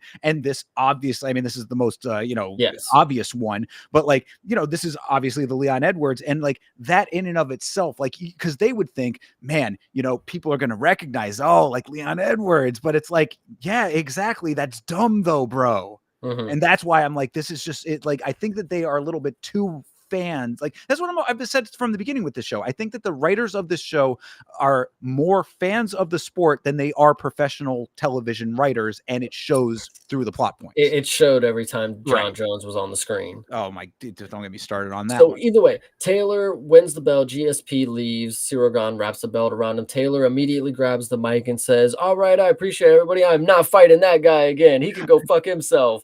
Yeah, I did think that was pretty funny too. Yeah, Ibrahim is kind of just sitting there all dazed and kind of pitiful at that point after being the big bad guy, and he really was just like, yeah, fuck that guy, never again. This one's for Boss and for my team and my 2 dumb friends and my girlfriend. Dude, the way that he says, "This is for Boss," not his name, not his first and last name. Well, everyone in France knows he's Boss though, bro. They may know a Boss, so they're probably like, that butcher down the street, he is the fucking man. God damn it. If 6 Guns Gibson knows him as Boss, everybody does. True. So Then we go backstage, we're celebrating, everybody's getting the champagne out. Taylor is saying he's gonna have a water. He's cool. Well, don't worry about it. Royd friend, he's gonna go get him one. Oh, But before he walks yeah, out, I would nope, say you're way before cutting he ahead. walks out, that's what I'm saying. Yeah. Before he walks out, you get a UFC matchmaker. Did I miss which one this actually was? Well, this is a funny note. I'm glad you asked. So the name of this person in the show is Mike Hamilton, UFC matchmaker, who comes backstage after the fight. This is not a real person, but the character is speaking with a vaguely Australian accent, but it's very, very slight. So this was probably supposed to be Mick Maynard, but he didn't want any part of this shitty show. Jesus fucking Christ. So that's pretty funny. So yes, the UFC matchmaker comes in and he tells Taylor in front of everybody, which is key to know for this next line. UFC France, let's have you fight. And then he leaves.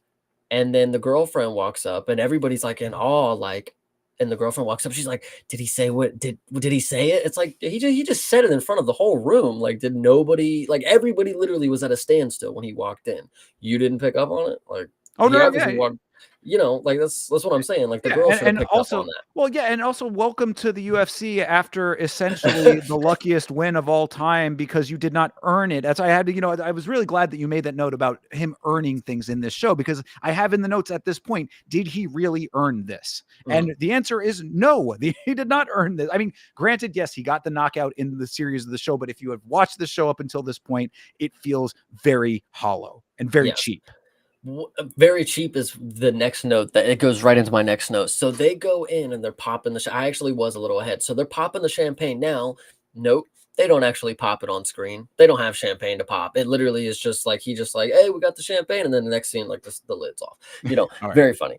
And then the Royd, Taylor says, no, I'm good. I just want some water. And the Royd friend's like, you know what? You've earned some water. You know what? That's cool. Let me go get you some water. Anything for the champ. Anything for the fucking champ.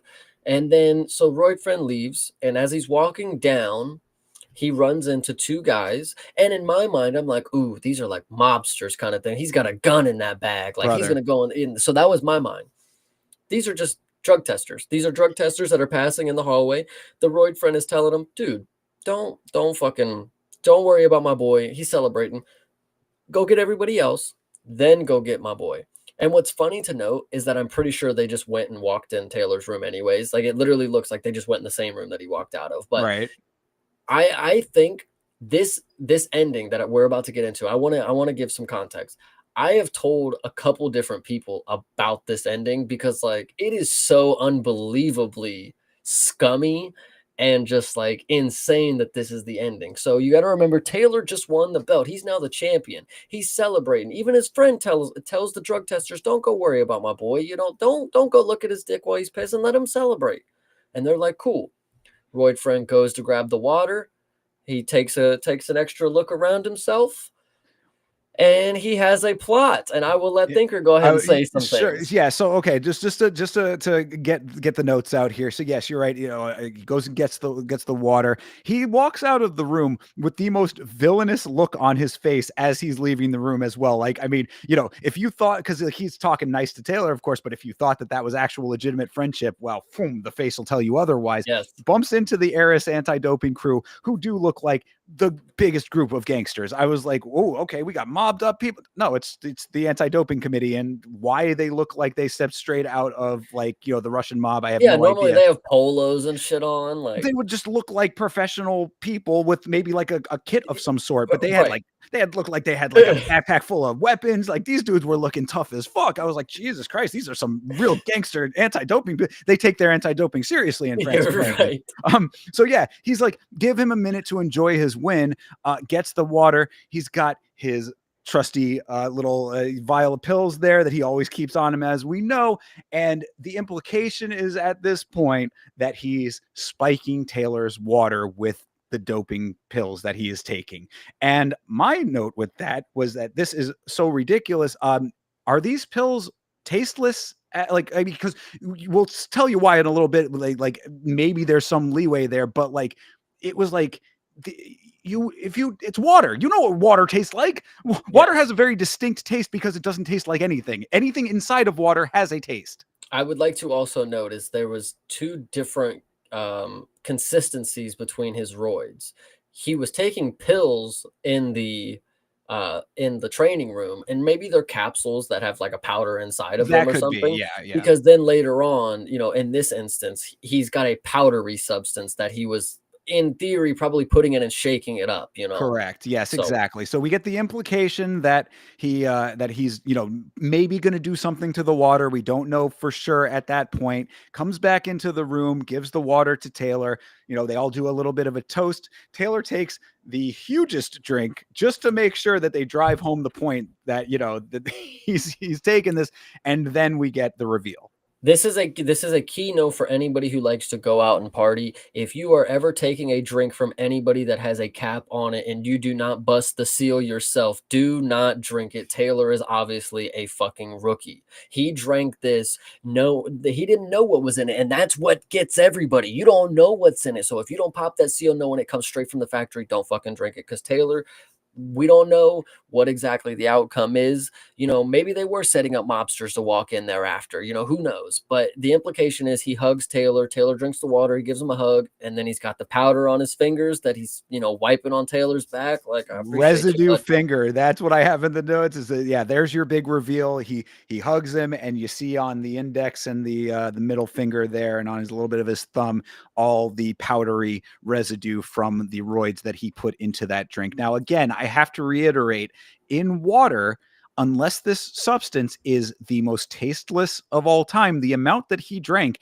you mean to tell me that he couldn't taste anything in there? Like, I mean, granted, he did take a huge swig to begin with, but like he went back for seconds. So obviously he did not taste Man, this water anything. tastes fucking good. This is the best water. There's something about it that just keeps me coming back. I don't know. I He's feel looking at the stronger. label like, man, fucking Aquafit. I have never had this before. Yo, like, Yeah. So, and I mean, that's basically where the show ends. How unfortunate, we'll never know what becomes of these well-developed characters that we've grown so attached to over the course of these 5 episodes. But that is essentially the conclusion. Am I wrong? no, that is absolutely the conclusion, and I think that's why Surreal Gone needs to come back and get a part two, because the mom and the boyfriend, they move out to the Ozarks, right? Taylor comes out here, and he's now going to prison. Who knows? Because he just killed a dude in the underground fighting rink. He's now on drugs. They're gonna start putting pieces together. Ibrahim's gonna be his cellmate. I think you guys have a real good story coming on your hands. I think that the speculations that we've put forth are 20 times better than any story that they would actually be coming up with. And I think that that is a big part of why this show is so terrible. The real question is, if Surreal Gone reached out right now on chat and offered us the opportunity to write the script for season 2, what would you think we could do? We could do Oh, better? 20 times better. Absolutely. The stuff that we have suggested for this, I think would actually be pretty goddamn decent. Like we've had a couple of good ideas where I'm like, that actually could be something cool. But yeah, I mean, guys, this will essentially conclude the reviews. So if you want season 2 and you want Thinker and Chase on the writing staff, this is your chance to make that happen. Start tweeting at Cyril Gone to get this done.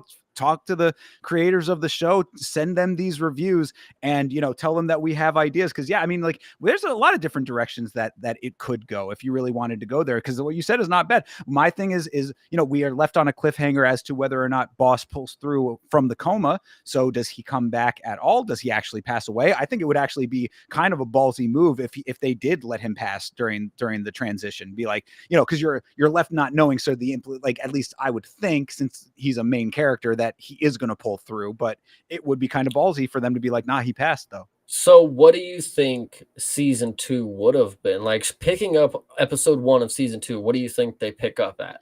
Oh my God. What What would you like with what we've seen?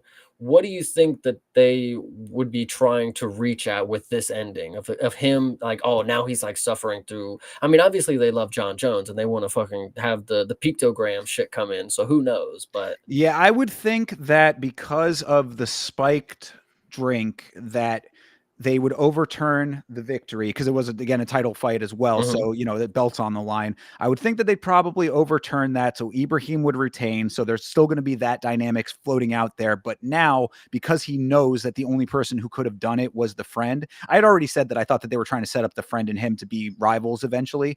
I would think that that would be the direction that it would start to go. He'd probably, so there you go. Here's how it goes, at least based on what we're talking Okay. about now. Coach, maybe Coach doesn't pass away, but either way, like I would say that Coach passes away from the stabbing. Now he has no reason to stay at the gym, even if if he had any reason before, he doesn't now. Friend spikes his drink, he leaves, goes over to Fernando Lopez's gym, like I had said that he should have earlier on in the show. Now him and untrustworthy friend can start their rivalry, fights that dude. Then now it's building back up to get the rematch and him trying to clear his name of the doping, but no one believes him because it's such a fucking unbelievable thing that someone would have spiked your drink.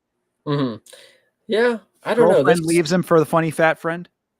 Literally, dude, there's so many places this could go. I'm telling you, she was real chummy with him. She was ready to leave him for any other fighter that was gonna go knock out anybody else down the I street. liked your idea of him getting buff in between seasons though, and coming in like ripped, and then so now she has a reason because that she's a little bit of a hopper based on what, like, the fact that she went to him only after he started getting good at fighting.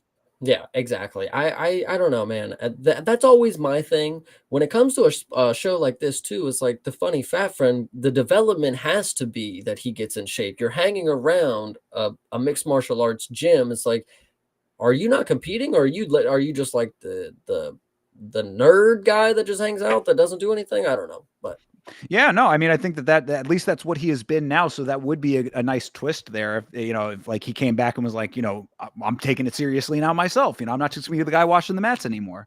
I was the one that told him to put the roids in there, dude. Mm, I set you up. I'm gonna be the best. true. Yeah. Oh, another thing that could come back in season 2 is Red One. I think that Mhm. that's there you go. Now he goes over to Fernando Lopez. That's where Red One went. So now he's like linked up with Red One, who's I think that they had said he's in the UFC at that point in show terms. So like now he's got like a new set of people that are like, he's actually going to be training with this. The PTSD starts playing a factor again, but he's able to actually overcome it. I would like them to drop that storyline altogether. If like at this point, if he's supposed to be a champion now, like just let that die. But Mhm. like knowing the show, they probably won't. So maybe it'll just come back sparingly or something.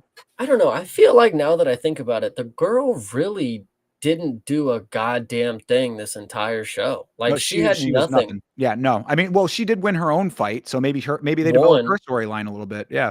she had one fight that we saw. I don't know why they actually cut like that could have back thinking about the dynamic of like a couple rising through the right like that's something interesting and new. Like they're both trying to be one. Maybe maybe she's like an actual great fighter. She's in the UFC, but she's like, with somebody who's an amateur fighter and he's still trying to make his way.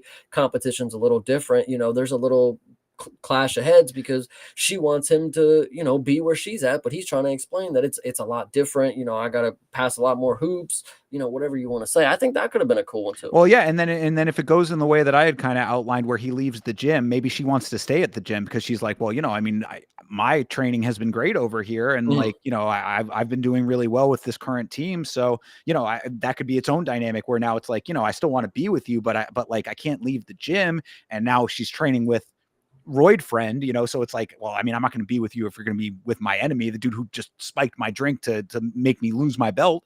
So, Right. a little interpersonal dynamic with that. Mom and boyfriend maybe come back in some Yeah, I was gonna capacity. say what's next for them. I mean, the way that they left it with them, it's hard because they went to an entire different country. I mean, Mhm. Mallorca is a decent distance from that. I believe that's like Spain or like an Well, island off the coast of Spain, I and believe. I think what also they ruined about that too is like they completely just like they said, nope, no mob affairs, like nothing. That didn't happen. Not even Right. real. These are just two people that they don't even know people. You don't like nobody knows who they are, kind of deal. Like at first it was like a thought is like, oh, they can get to Taylor because they know the people that he loves, kind of deal. But now it's like nobody knows who Taylor is. Like it's not even like people are after Taylor. Like that was all a sham. So maybe they come back or maybe there's just a plot line and this is a very since considering I love the plot line of the social media and the very modern aspects of this, maybe you just get a scene every now and then of them pulling up the draft books and they just bet on the other dude against Taylor and they're like, "Oh, he's fucking gonna lose. He's They're gonna just fucking lose." they're long distance haters. There you go. I think that's actually a very good one too. Well, and And then and uh, also to the point though, because you just, I was going to say something about the social media as well. Like, I think that that if they went back to the social media stuff more prevalently, there could be an interesting angle with the whole doping thing, where it's like people are saying, "Oh man, well, I was riding with Taylor, but now with the doping thing, because you know how that conversation goes online. mhm. It's very split often. Some people will still ride with people who get popped, that kind of thing. So it's like maybe people will be like, I can't believe that was out of Taylor, or like I won't believe that Taylor actually did that, and like maybe the fan reaction has some kind of play into how it's all navigated between the organizations and stuff. You could definitely play into Taylor's regretful love for his mother. If you go with the boyfriend takes everything from the mom, he even played her, he was playing Taylor, but then he also obviously played the mom too. He takes all of her shit, takes all the money, and ditches her on the side of the road or whatever. And then she comes back into Taylor's life, and then she's like, please, like, I really need your help this time. Like, and then Taylor obviously is like, all right, well, it's my mom, guys. I can't leave her on the side of the road. So that could be another interesting dynamic to get into. I mean, it would be the greatest payoff from a fan perspective if she did come crawling back and he was like, "Fuck you." Yeah. After all the shit that she put him through, it would have been that, I think, would have been a nice, like, because we're not getting a second season, or at least not yet. We will never have like an actual like satisfying resolution with that. But like for him to be able to say like, "Damn, you did all of this to me, and now you're coming back. Like, go fuck yourself," would be See, kind of satisfying. if this would have been a plot point that happened in episode 3, and then episode 4 is him getting back on his feet, and episode 5 is his rise to glory, and then the mom comes back and he's like, well, I don't need, whatever you may have thought that you did for me, sure, but here I am, and you get none of it. You can go on your way. You didn't want me before. You even said you didn't love me or whatever. I'm a disgrace. You weren't, whatever. I think that would have been perfect for this plot line to be in episode 5 is pretty nuts just to drop off like that. But Well, I mean, and that's the problem. Like, I can't really fault the show writers for this, because I think that nowadays every show is written with the intention of being an ongoing thing. So it's like, it would have been a lot more satisfying if they had wrapped everything up and given you satisfying conclusions to all of the plot elements. But I wasn't expecting that coming in. So like if we were going to get open-ended things, I think that like at least we got some somewhat resolved elements here, and then the stuff that they left open could lead nicely into new things if the writing was good in supporting that. But the way that the show is written, it would have just been another time jump, another new set of circumstances, probably introducing a couple new characters. I would suspect that they would do, and you're just like, who the fuck is this guy? Why is he here now? Kind of thing. yeah. Well, Yeah. I think the last question that I think I want to ask, and I'm not really sure if I know how to frame it, but do you think that the way that this story is framed and the way that it came out is a product of what happened in post for a lot of it? Like, did they just end up chopping a lot of it out, or did some scenes not match up and and they just kind of just went for it? I'm not sure why this. I mean, obviously, there's a lot of reasons why it flopped, but like in the grand scheme of things, so there was just a huge miss. I don't know. Yeah, I would suspect it's probably a combination of that and also just not great writing. I think when that happens, when it comes to filmmaking, like you can kind of see, like if we talk to the people who created this show and we're like, tell us the things that didn't make it, that you think could have improved the story, like they'll probably go through a couple of things. But I think if we went through that exercise and still got to the end of all of their list, we'd still be like, I don't know if that would have really fixed everything. You know what I mean? So it's like, I do think that there's probably, yes, some elements of that, because a show like this, they probably shot a lot more than what was able to be shown. But you can't disguise all of the jumping that they do, all of the things that are twisting and turning around with like odd elements that don't really make a whole lot of sense in reality, or not grounded in reality, and then tell me that like, oh well, if we had just gotten the things that were on the cutting room floor in there, everything would have been resolved. I just don't buy that. The actual last thing, maybe. Do you think that we watching it as Americans are maybe do you think people in France are watching this like, man, this is perfect. Like, this is exactly like what it is around here. Like, or maybe is there like a different rules set for the filmmaking? Like maybe are they easily more following? Like are they following it more easily than we are compared to like what we are normally watching? Yeah, we had talked a little bit about that at one point, like the cultural differences that might be playing in. Because I remember I told that story about Bloomis when he showed me that Mhm. movie from Denmark or whatever, and there were like things that were supposed to be, or like it was presented as comedy, but didn't all translate exactly. I mean, I gotta believe that in this modern age that we live in now, that like the even if there are cultural differences in certain elements of the presentation, you can still discern a worthwhile story, like regardless of all of those other factors. Like, because the example that I would give is like Bollywood. Like in Mhm. India, they have that Bollywood with all the dancing and everything. Those movies are like 3 hours long. Sometimes they actually have intermissions in them because they're so long. And it's like, yeah, if you watch that, there are going to be noticeable cultural differences. We don't usually have like big production musical numbers in American movies, but like you can still tell if the basic story that you're watching is something that's engaging or not. Storytelling is a very old art form. It's So I mean, predates film, it predates radio, it predates everything. I mean, so I we've had so stories I passed guess down you're forever. yeah, so I guess it's not really a cultural difference, but there is they just don't know how to fucking do their job, you know? I mean, I think that they had good ideas and intentions. That would be something that I want to at least say, because we've been pretty hypercritical of a lot of this show, and I think for good reason. But like, if we step back one level, I would say that I do believe that the creators of this show had good intentions as far as putting forth what they wanted to be an engaging story based on the world of mixed martial arts. Mhm. I go back to the same point that I had made earlier in the reviews, where it's like they are more MMA fans that picked up filmmaking as opposed to filmmakers who truly understand how to tell a good story, applying that to MMA. Mhm. So, I think that that's really what it comes down to. Like, they really wanted this show to be good, and to be exciting. I think that that's the other thing too, is that they got a little wrapped up in making the show unpredictable, to the point where it was like you're chasing your own tail a little bit by twisting, turning, making this such a convoluted mess of a story to try to keep you on your toes. It's like there's only so many times you need to twist the story to the point where it gets like cumbersome, and you're defeating yourself. So with what you were saying about, filmmakers and MMA fans, I think it's a good balance that we're going to get a movie created by the one and only Zack Snyder, surrounded by the sport of mixed martial arts. So don't you worry, guys. We will be reviewing that one when that comes out as well. I cannot wait to see how he tackles it. That master storyteller he is. I've actually liked a number of Zack Snyder's films, so I think that there is potential there. But as far as this one goes, yeah, I think that it just tripped itself up too many times. It went for way too many cliches to try to make it a little bit more accessible, and in doing so, they kind of defeated their own purpose with that. They tried to do a little bit too much fan service to MMA fans, to the point that that backfired. Like, again, good intentions, poor execution. Yeah, I can agree with that. Yeah. So, I mean, I guess then the last question of it all, now that we've reviewed all 5 episodes, what would you rate this show, or how would how would you class it? Um, what are we gonna do? 5 stars, 10 rating? What do we? You pick it, however, whatever you think is We could do appropriate. the boom meter. No. Yeah, exactly. How many booms do you give it, guy? This show, honestly, uh, 2.5 out of 5, maybe.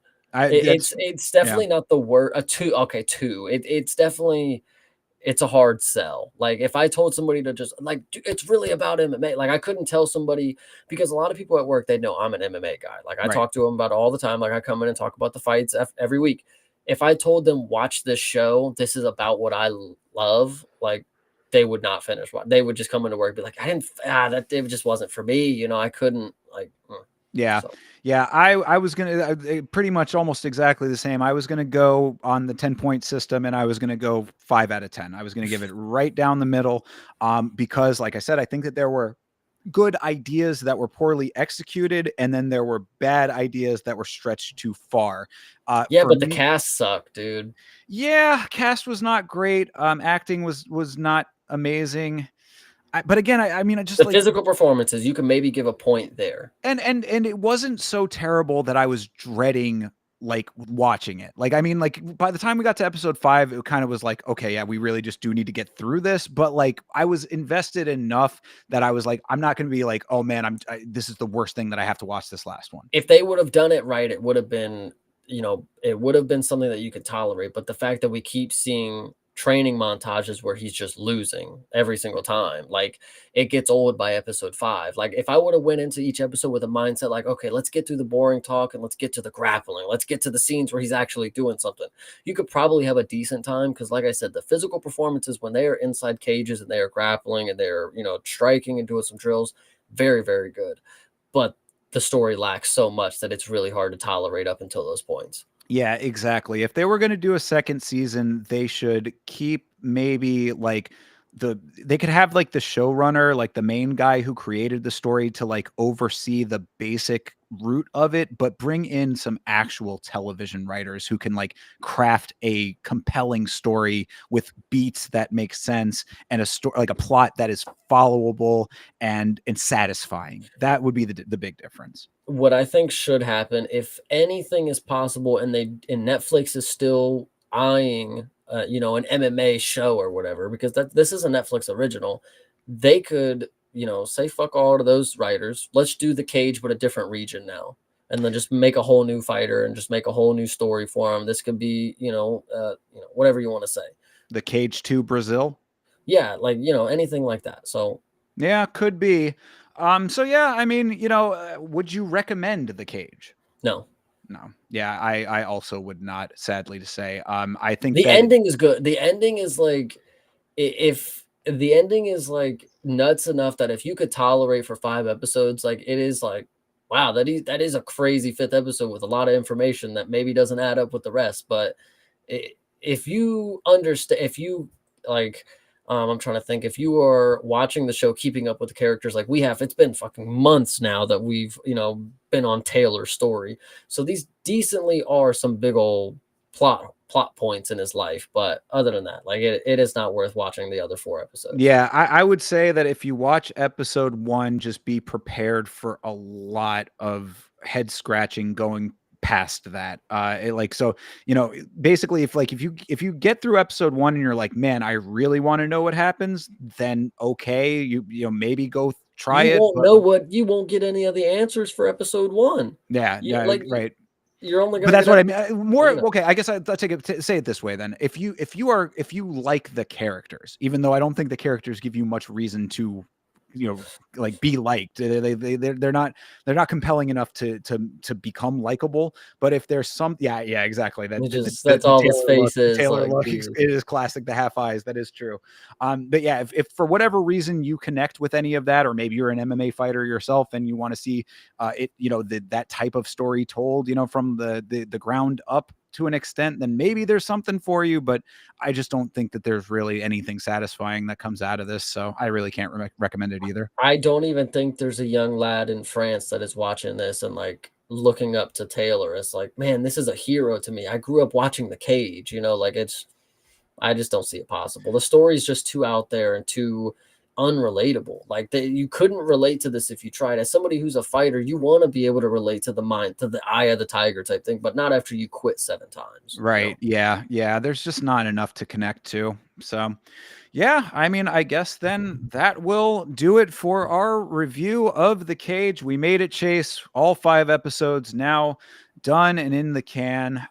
So thank you guys very much for hanging out with us for these reviews. We appreciate it. And of course, this is not the end of us reviewing MMA content, because right on the heels of this, now the next thing that Chase and I are going to be getting into is the Ciryl Gane movie. We didn't get enough Ciryl Gane in The Cage. We need more Ciryl in our life. So Ciryl Gane is in a film called KO that just was released recently. So at some point in the near future, both Chase and myself will commit to watching that, and we'll have yet another review of some MMA media around the corner for you. So in the meantime, thank you very much for watching these, and that's about it. Take care. And of course, now the real ending. Exactly. And that will end where we that will end the YouTube video portion of this. Yeah, anything else, Chase? I mean, we went through quite the whirlwind on this little journey for The Cage.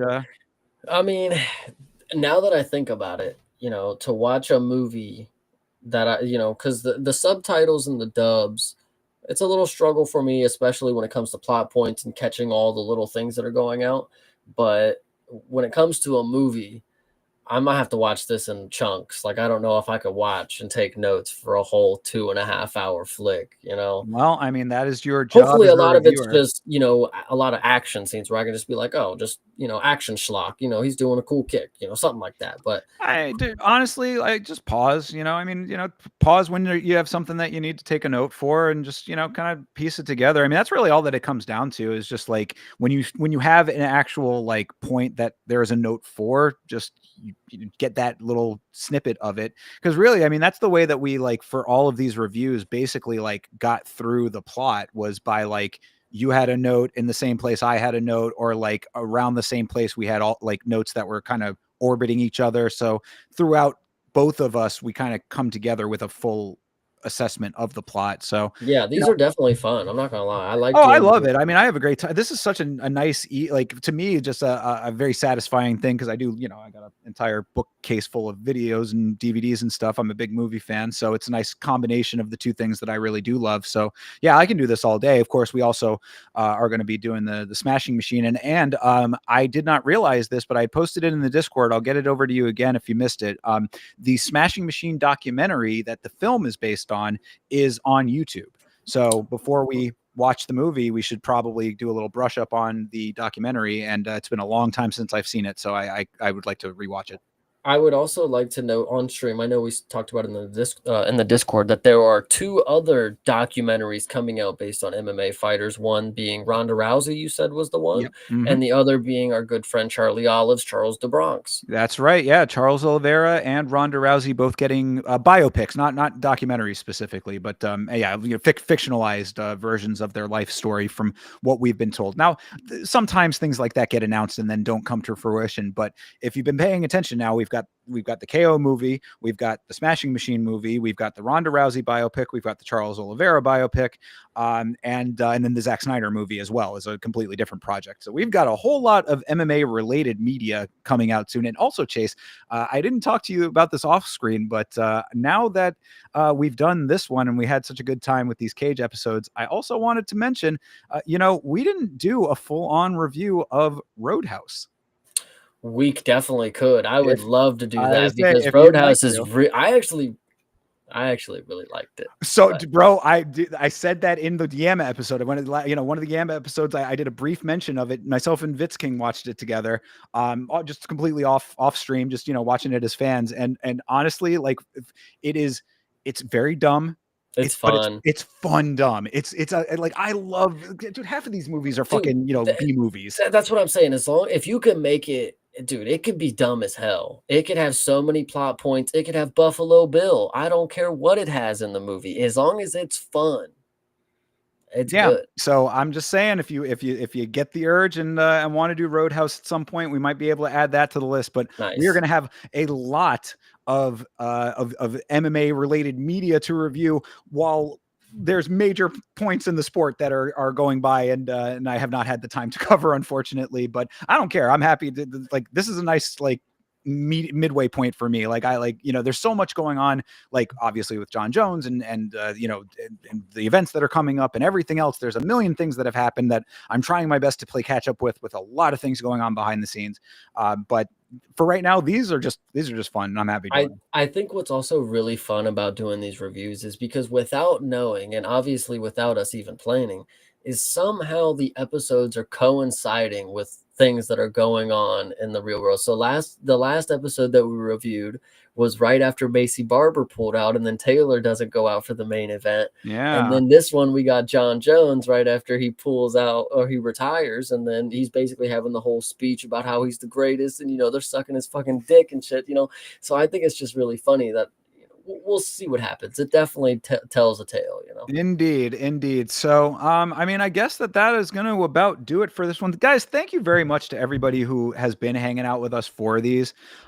If you've been in the chat, obviously we're doing the review and putting them out as YouTube videos, so we haven't been able to like be interactive with the chat as much for these. But we really do appreciate you guys hanging with us. And come for the watch alongs and all the other stuff that we do where we can be a little bit more interactive with you guys, and we love talking to you and chatting and stuff. So really appreciate everybody who stuck it out for these, though, because obviously the interaction is not there, so really appreciate it. 100%. No, yeah, absolutely. Everybody in the chat and everybody who's out there liking and subscribing, just keep doing your thing. We're trying to reach these goals, and we're getting so close. And once we get to these goals, the opportunities are going to open up more and more for this duo right here. So just appreciate everybody. Yeah, and to that point, Monday nights, myself and my good friend Chase here have a podcast called Last Week's Fights, where we review every fight from the previous week's UFC event. So this coming Monday, we will have the review of 317 that's coming up, and both of us are going to be doing our individual watch alongs, myself and the Vitz King here on youtube.com/@YamaShow. Chase, where are you doing yours? They will find me doing my streams every time the UFC has an event on youtube.com/@CP Smalls, and on Twitter trying to get a contract at Karate Combat, on x.com/creative-parton, PARTIN. Closer and closer every day. I am also on Twitter and Instagram @YamaShow as well. We are simulcasting to Twitch, Kick, and Trovo. Follow on the platform of your choice there. And yeah, hopefully we'll have some other new content coming out soon. Can't commit to anything at the moment because there's a ton going on, but again, we will definitely be here for the watch along and the podcast. So until next time, everybody, thank you very much for rocking with us. We really appreciate it. And as always, fight on.